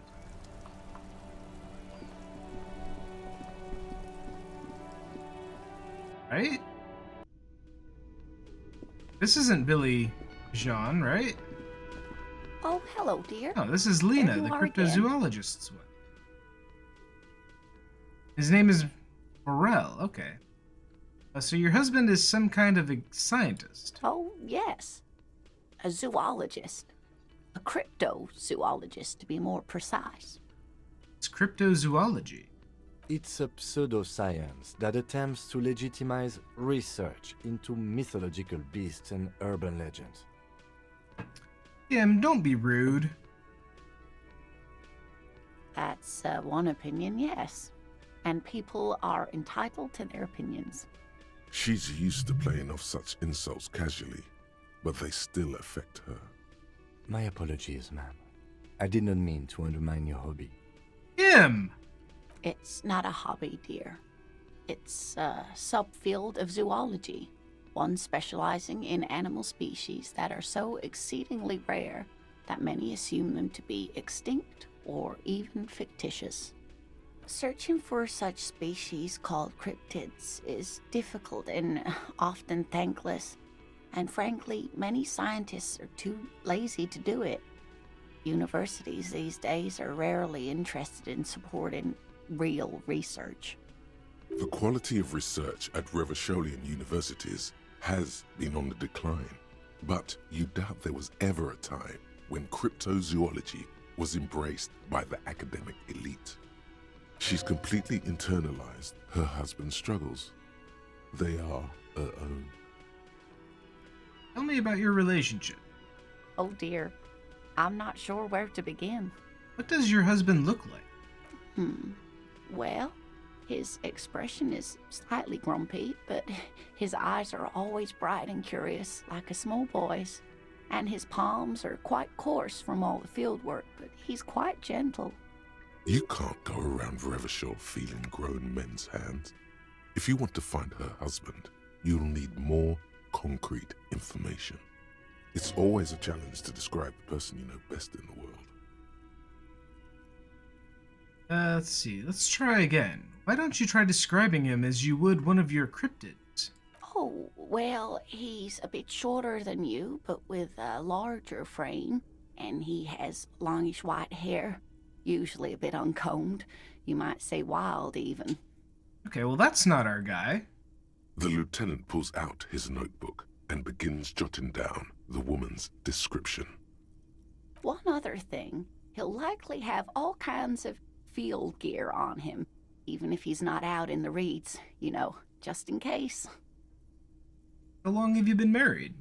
We'll be celebrating our 16th anniversary this autumn. Not the most numerically satisfying anniversary, but I like the less obvious milestones even more somehow. Huh? How did the two of you meet? Via dating agency, I'm ashamed to say. I was looking to get back into the scene after recovering from my accident, and he'd just divorced. We hit it off, and, well, here we are. That's nice. She's skipping over some important parts. Perhaps you'll find out more later. I hope I've been useful. Tell me more about this rare insect your husband's looking for. Oh, sweetie, it's fascinating, but I shouldn't bore you with entomological minutiae. The lieutenant gives you a sideways glance. No, I want to hear about the insect. Well, it's a phasmid, technically. I'll teach you to be rude, Kim. Ah yes, Phasmatodia, a diverse group of insects whose bodies resemble twigs, leaves, that sort of thing. Ghost insects, colloquially. Oh yeah, here comes the interesting. Where other phasmids imitate sticks or leaves, this one's a living reed.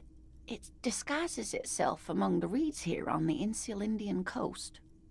Hence its name, the Insulindian phasmid. Perhaps you'll end up co-discovering the phasmid with us, officers. That'd be cool. I knew it. We're gonna be chasing made-up insects with cryptozoologists. Kim.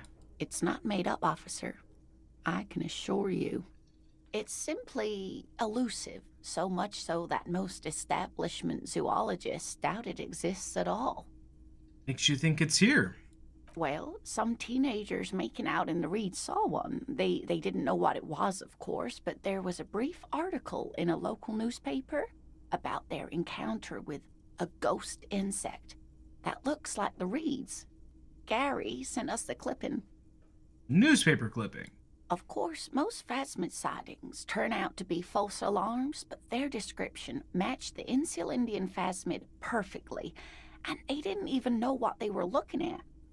Enthusiasm has wiped the worry from her face. Her eyes sparkle behind her glasses. You seem really excited about this cryptid. I suppose I have something of a personal connection to the Insulindian phasmid. All scientists have their little hobby horses. Was it dangerous? Not at all.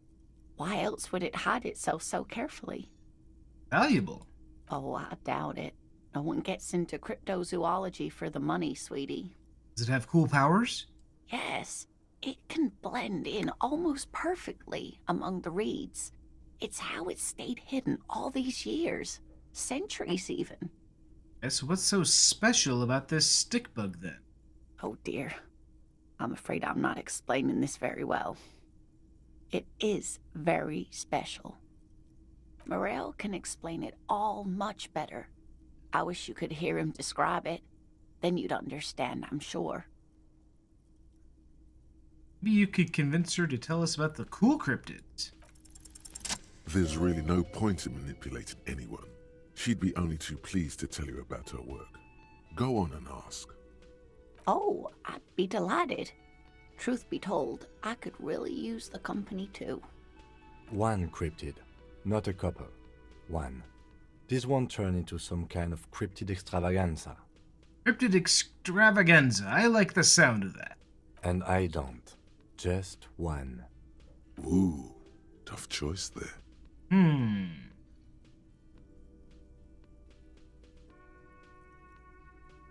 Is that a cryptid on this pen you gave me?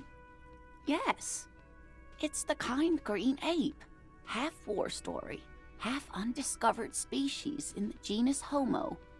War story? Yes, it was reported by soldiers in South Safra during the war. The kind green ape would visit bunkers during the night, healing wounded soldiers with its saliva. Wow, with its saliva? Yes, it has amazing healing qualities. Some soldiers reported growing back limbs, regaining their sight. Something about an undiscovered subspecies of man? Indeed, there is.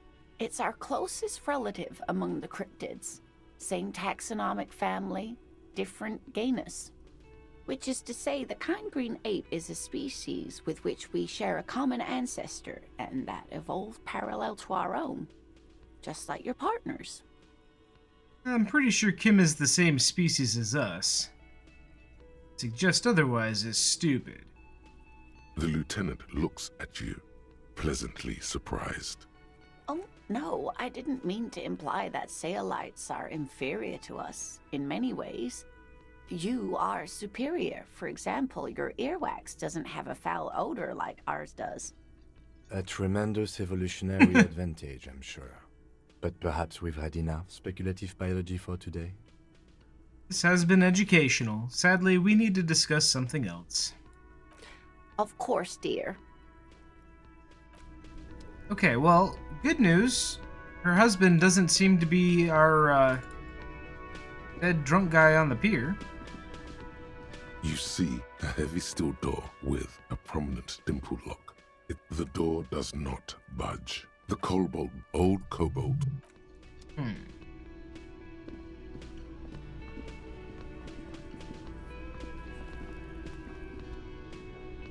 Hi again, gendarme. Bye-bye, gendarme. What, did Jean's apartment in 20? Okay, I kinda thought that was this dude.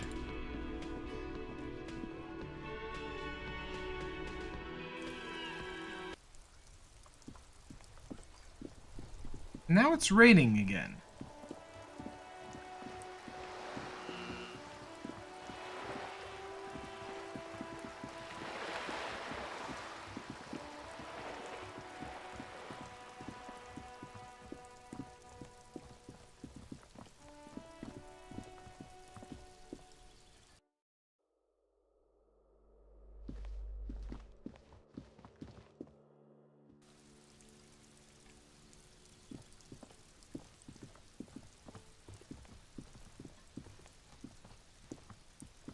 This door is made of That's 28.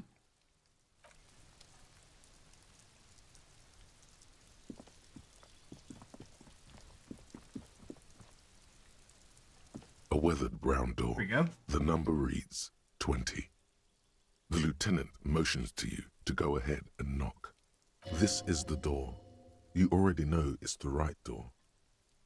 This is going to be so hard. Hold on, Kim, we should discuss this before we move on. What should we expect? You're right. Let's talk this through. We have our first preliminary identification. In all likelihood, the deceased is the husband of Billy Méjean. We need to confirm this, as well as deliver the death notification to Billy herself. Now, delivering a death notification is never an easy task.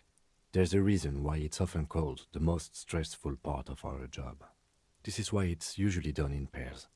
You got this. I'll be monitoring reactions, ready to act if necessary. You have any advice on how to tell her he's... Dead?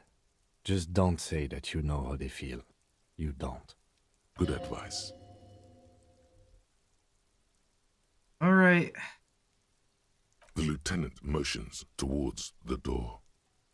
Hello? Who is it? Is Billy Magine home? This is the police. Please open. The police. A moment, please give us a moment. There's fear in her voice. Come in. The door is open.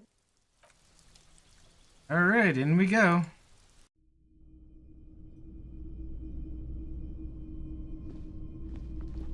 It's you from the bookstand. Did you come to bring my cockatoo back? I don't think I introduced myself properly. I'm Billy. Would you like something to drink? Tea? Lemonade? We're out of coffee. Oh yeah, we talked to her last time. The lieutenant has taken off his foggy glasses and is busy cleaning them in his handkerchief for now. You're on your own here.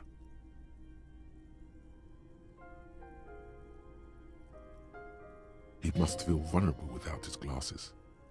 Is this why he's letting you take the lead? Thanks, but I'm all right. Is this about Victor, my husband? Is he in some kind of trouble again? I can come pick him up in the station if that's what. No, this is something much worse. Is he in a hospital? How bad is it? How about some small talk before you break the news? Definitely no small talk. This isn't the time or place. Let's see. The impossible. Oh, well, we still have a 70... I wish they would change the rankings based on how many buffs are helping you out with it. Well, let's just go on with it. I don't want to. No, we have to. I don't want to do this.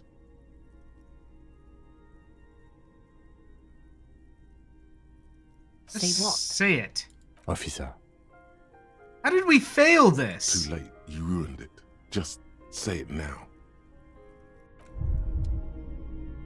And then we died.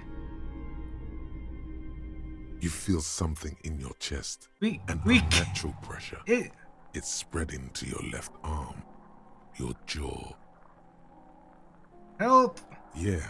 Screaming isn't happening on account of extreme short. There's no Let it all shame go. in surrendering now. Cop suffers final heart attack. A detective lieutenant of the RCM passed away yesterday. His death, we got so anxious over telling her that her husband was dead that we died in front of her.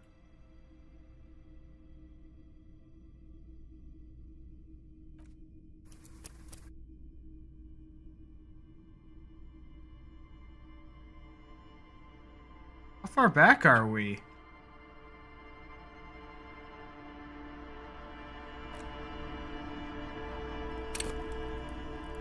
Oh, criminy, we're... Really? This is so far back. Hello, mister. Bye.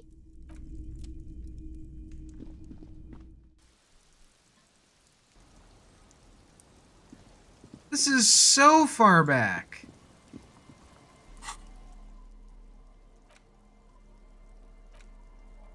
We haven't even learned that skill yet again.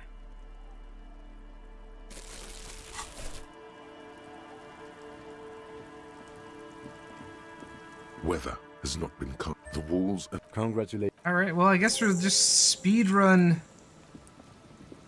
past all this again.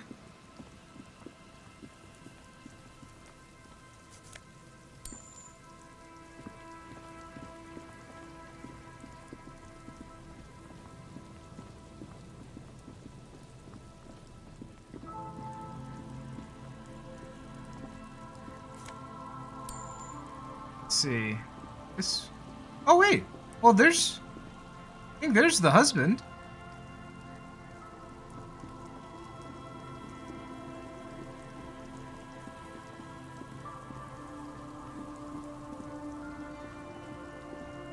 you see. Okay. You officer. Nice yes, to meet you. Yes, Yes, hypertext. hypertext. Young. Oh yeah. Windows. Yes, hypertext. No, Mikhail's. The man, What I assume. this, well, get a load of this guy. Aha. What not a lot of people know is It looks old and weathered.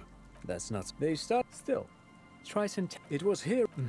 Which is a. He assumed Indeed. The revolution. Unfortunate. All of this was built by Felt. Even a. Yes. A pleasure. perhaps Yes. To lure in. Oh, wait. officer. The boy looks first at you, then back at his father, confused. They used them for. What's the Mars decree? A short It's a beauty. I tried to get Mikhail to memorize it. Actually, buck. 10 years ago, Wait, he did it. What the hell is the Wumpty Dumpty Dump Center for Contemporary Art. In fact, but perhaps made of black film? very. Yes. Who knows? Maybe it. But of course. What else? No, thanks to you. Pick your. All right. Oh, now it autosaves.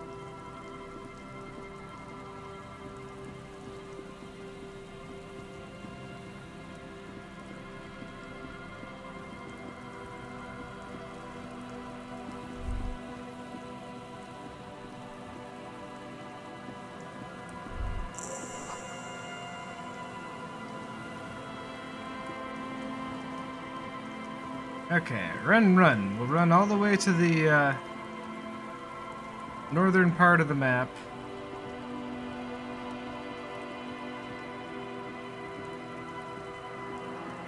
I can't believe we had a heart attack and died just to get out of that conversation. That's some bullshit.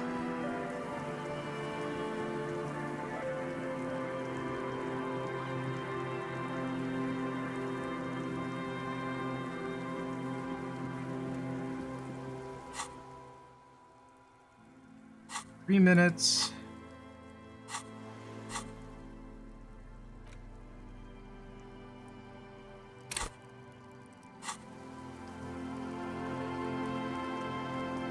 And we can talk to Kim to Yes. pass a minute, I think.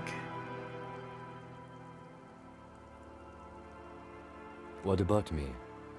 That's correct. You feel a slight urge to put the lieutenant down for this, but you can't. I guess you don't need glasses then. No. Your brain sends the signal to your lips, but they refuse the order. It's like you're locked down. Something the matter, detective? What's going on? It's like you're a puppet in his hands. The lieutenant relaxes his eyebrow. Hey, there we and go. You seem to. Good. Okay. The 15th Indotron. Okay, now we can make money by seeing things.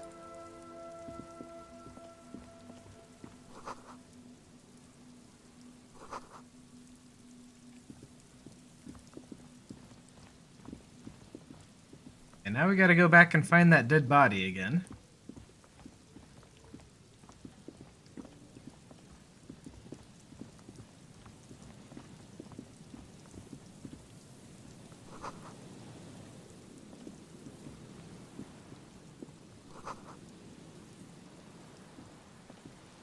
Can't believe we failed that.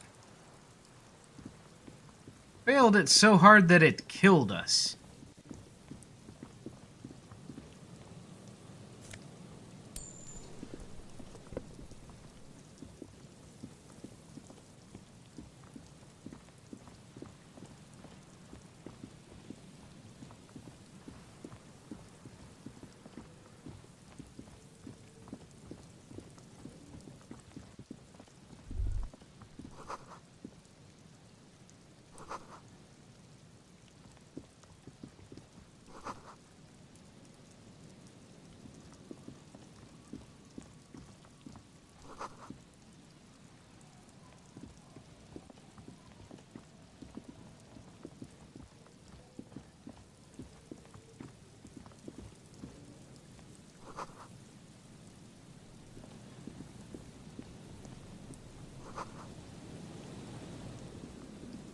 Alright, up we go.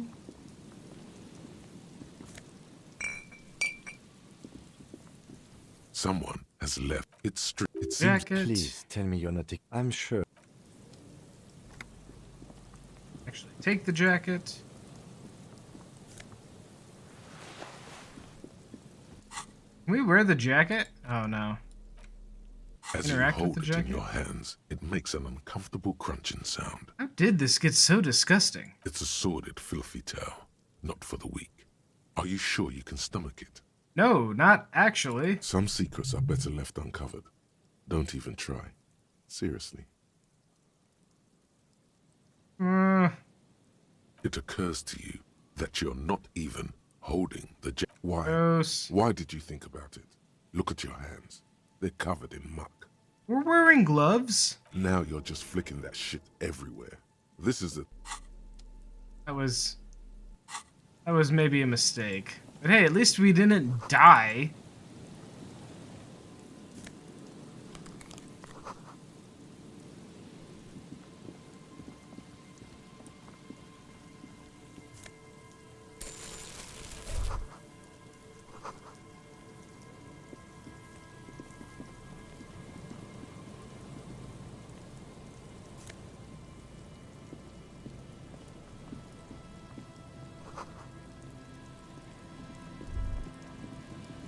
The smell. It's awful. It doesn't help. Don't you recognize? It is death. The lieutenant.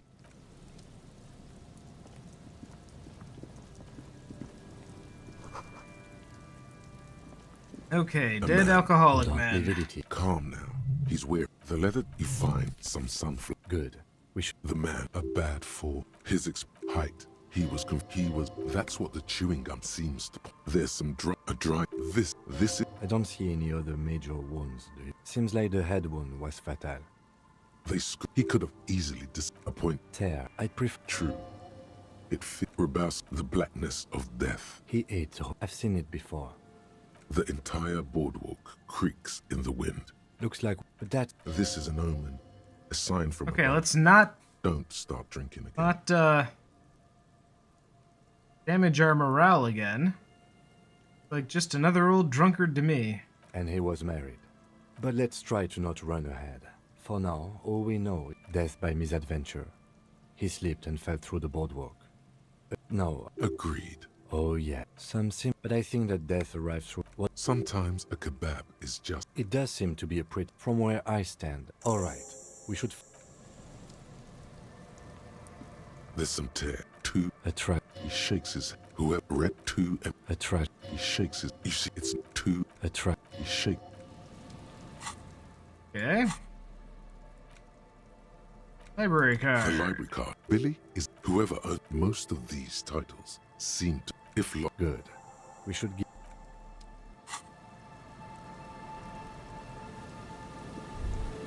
A man lies on the boardwalk. What's that thought?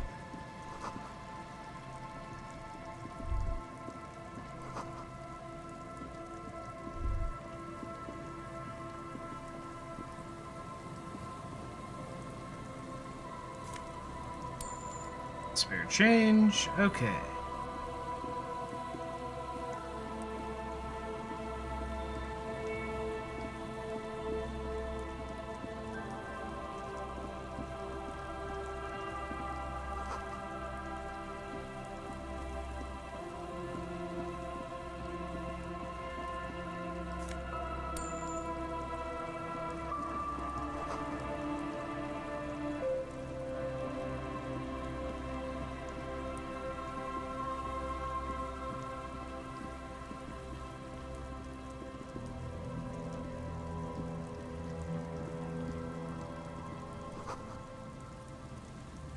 Any cages?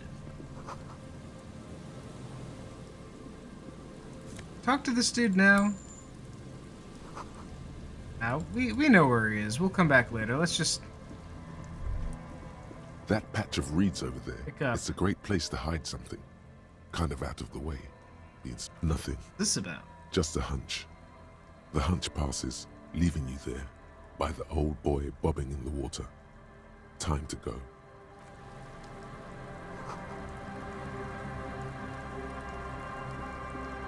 we'll come back to these guys. At least we know he's okay. That's good.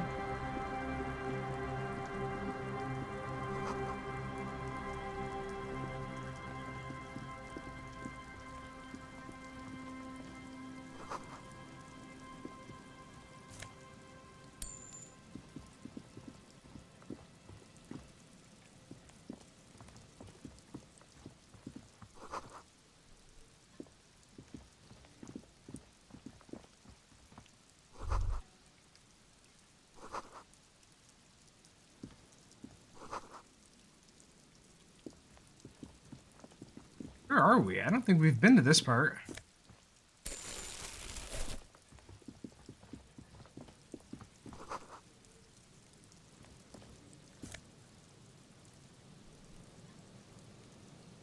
Found Pipo. +2 to logic, -1 to perception. Why can't it give me negatives to stats I don't care about?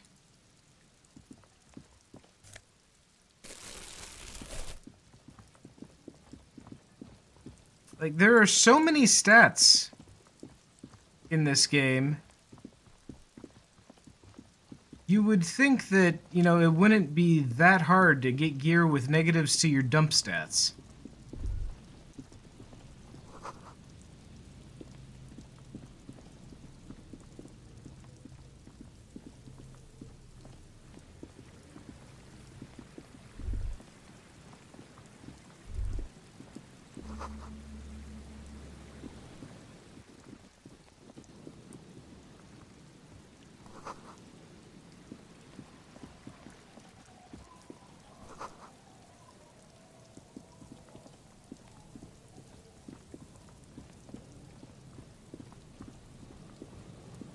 Okay, so we cleared this area out.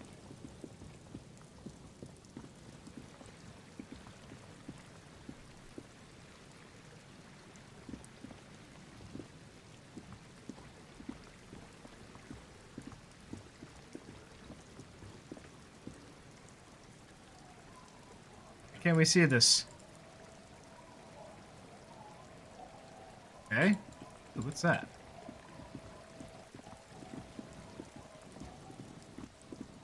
Oh, nothing.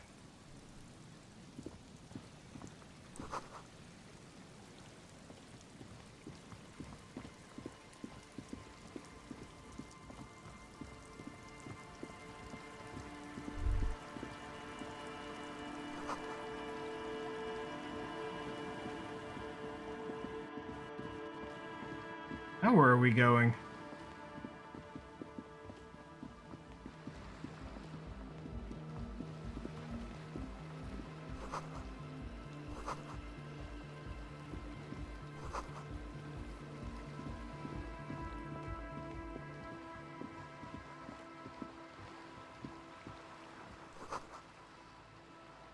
Where are the drunk guys?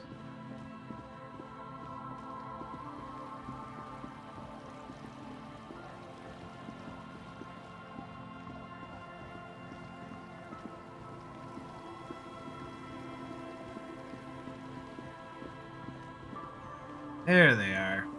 Oh wait, no, this is the kid's house.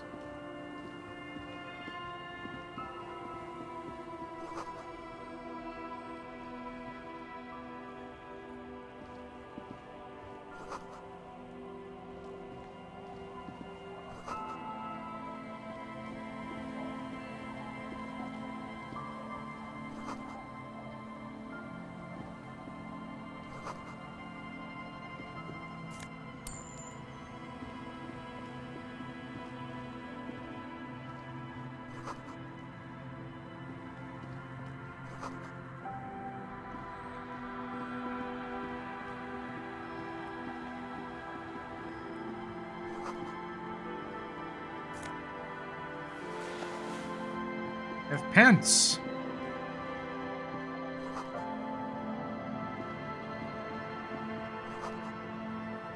Okay. I'm for super picky about his shit-encrusted jacket.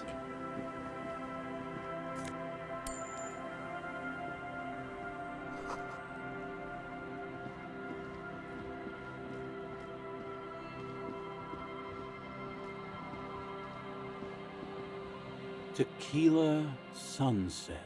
Ah, tequila. What's that supposed to mean? Let me see. What? This isn't my jacket. My jacket was beautiful. I'm not taking a disgust. Either bring it. You know, despite the Okay, there we go. Jacket cleaned.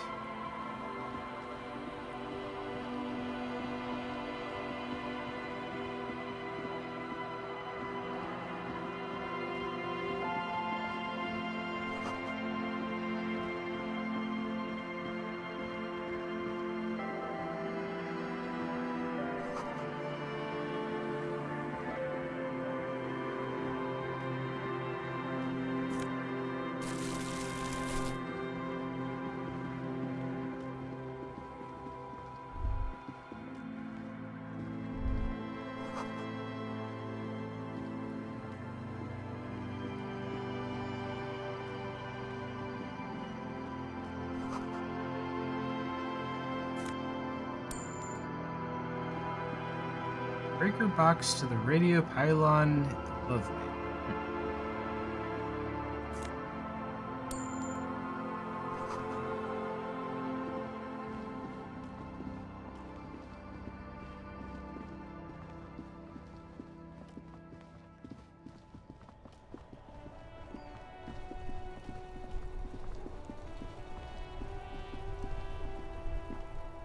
Inside, you see a set of steering levers. This is Precinct 57. How may I assist you? Okay, connect me to the library. I've got... Yes, this is Central. He sounds worried. Billy. Yes. They're too poor to have a... Here we go. Dress That's is where the smoke fine. will- Any other Marie? information? Yes, Good. You haven't. Marie. And then goes for a little. Sorry, Marie. And then goes for a... Marie. She said, sorry. Marie. And then... Happy we can... Anything else you need from me? One, can you please describe the body? We suspect he might have... Any signs of violence? No. What about his Any information? Good. You have... Do you and Luke... I have a... That's all for now. Thank... 50... In the cabin, you see... Okay.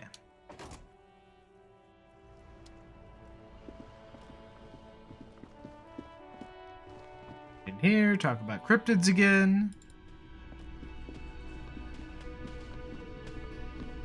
Oh, hello, dear. There. Oh, yeah. It's absurd. That's... She's... Don't be rude, Kim. Search. The quality... She's completely internalized her husband's struggles. Oh, dear. You can't... It's always a chap. Oh. The lieutenant... One other thing. He'll likely have all kinds of feel. Will be... You can't... It's always a challenge to describe... Oh. The lieutenant... One other thing. Via... We... She's skipping over some important... I hope I've been useful. Oh, dear. You can't... It's always a challenge to describe... But... I'm sorry, sweetie. I hope I've been useful. The lieutenant gives you a side... Well... Ah, yes. Oh... Where up? Hence it... I knew it. It's not... It's simply a loop. Well, of course. Enthusiasm is... I suppose I have something of a... Well, of course. Enthusiasm is... I suppose I have something of a... Oh, I doubt it. No, yes. It can... Oh, dear. Morel can explain it all much better. I wish... Oh, I'd be delighted. Truth be told, Barely I could really passed use the that company one. too. One cryptid, not a couple. And I... Ooh, tough choice there. Yeah, yes, it was, yes, indeed. Which is to say, the kind green ape is a species with which... The lieutenant... Oh, no. A tremendous evolutionary advantage, I'm sure. Of course, dear. Okay, got that taken care of. Can I help you? Art, I found a new bird. Damn it! I forgot to take it. Did we forget to take? Did we forget the bird? Never mind.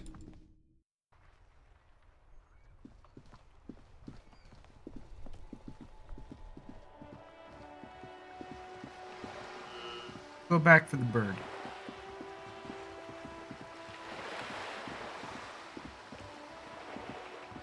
Maybe we forgot the bird.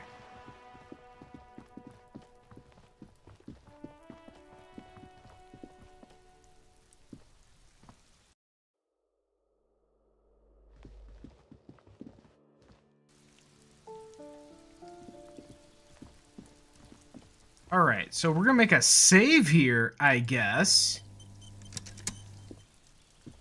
A weathered brown. The lieutenant. This is the door. You're right. We have now delivering a death note. Dead. Good advice. The lieutenant motions towards. Hello? Who is it? He gives you a short. The police. There's. Come in. Alright, try this again. It's you from the bookstand.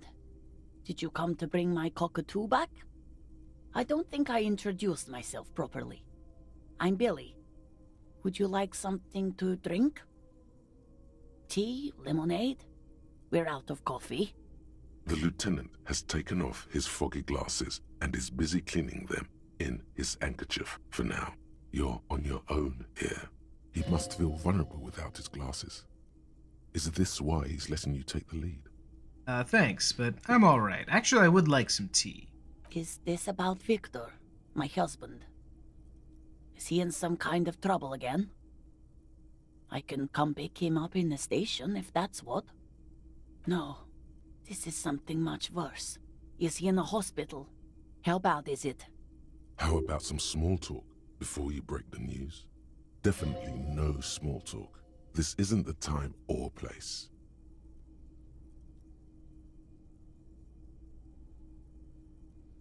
$72. You've done this before. There, thank you. Just keep your focus. Ma'am, I'm very sorry to say, but your husband, Victor Magine, was found dead on the Martinez boardwalk. What did you say? Husband, Victor Magine, is dead. Very sorry for your loss. Oh. Oh. But he was just... But he was just here. Alive. We understand this comes as a huge shock.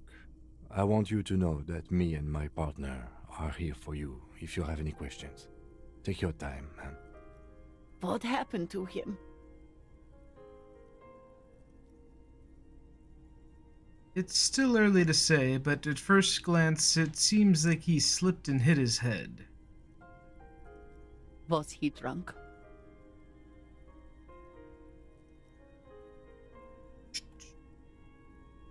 Alcohol may have played a role, yes. I see. And you just found him there, lying in the cold. How long had he been there? If you say 2 days maybe, it will be etched in her mind forever. It's hard to say at this point. She blinks, eyes welling up with tears, as her hand starts searching for something from the pockets of her dress. The handkerchief. Here, take this. Give her the handkerchief. No words, just give her the handkerchief. A small, terrified smile quivers on her face as she takes the handkerchief and wipes away the tears. She looks disoriented. Is there anyone we could call for you? A friend, a family member, someone who could be here for you? No, no. I just need to tell my girls. God, should I call them? Should I tell them to come home? No. A day. No, take a day to recover. You'll be better prepared when they come home tomorrow. Good. That's probably the right thing. Thank you. Just tell me, what do I need to do next? Where is he? Can I see him? We've taken him to the city morgue. The local coroner will be contacting you shortly to arrange the funeral. Here's his number in case you want to contact him earlier. A very good call. Is there anything else that the RCM could do for you? No, I'll call you if something comes up. I'm still... Thank you. Thank you for telling me. I'll call if... Very sorry, ma'am. We should step outside and talk.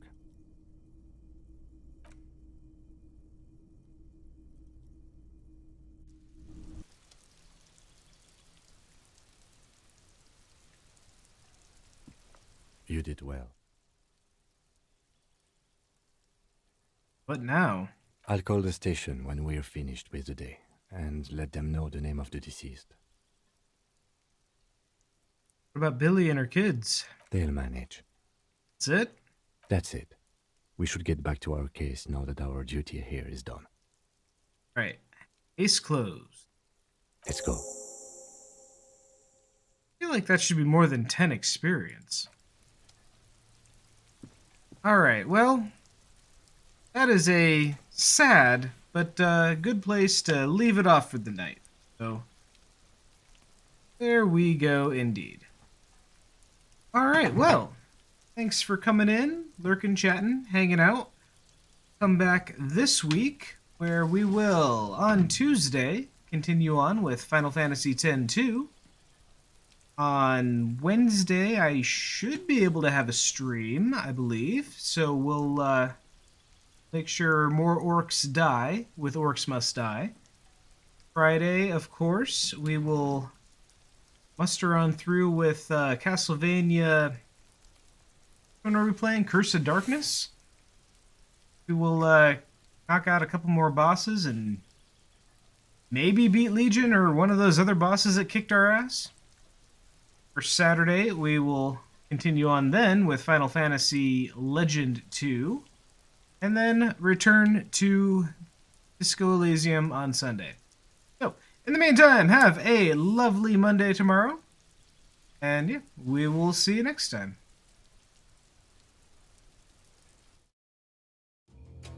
Hey, that was fun now, wasn't it? Did you like the part where that thing happened and I was all, well, you know. Anyway, thanks for watching the stream today. Whether you were in on the chat or just lurking, I hope you had a good time. I play a variety of games, so come back another time to see what I'm working on next. You can also join my Discord to get announcements on what I've got coming up, or just hang out and chat. In any case, that's it for me for now. Thanks again for watching. I hope you come back another time, and until then, have a great day.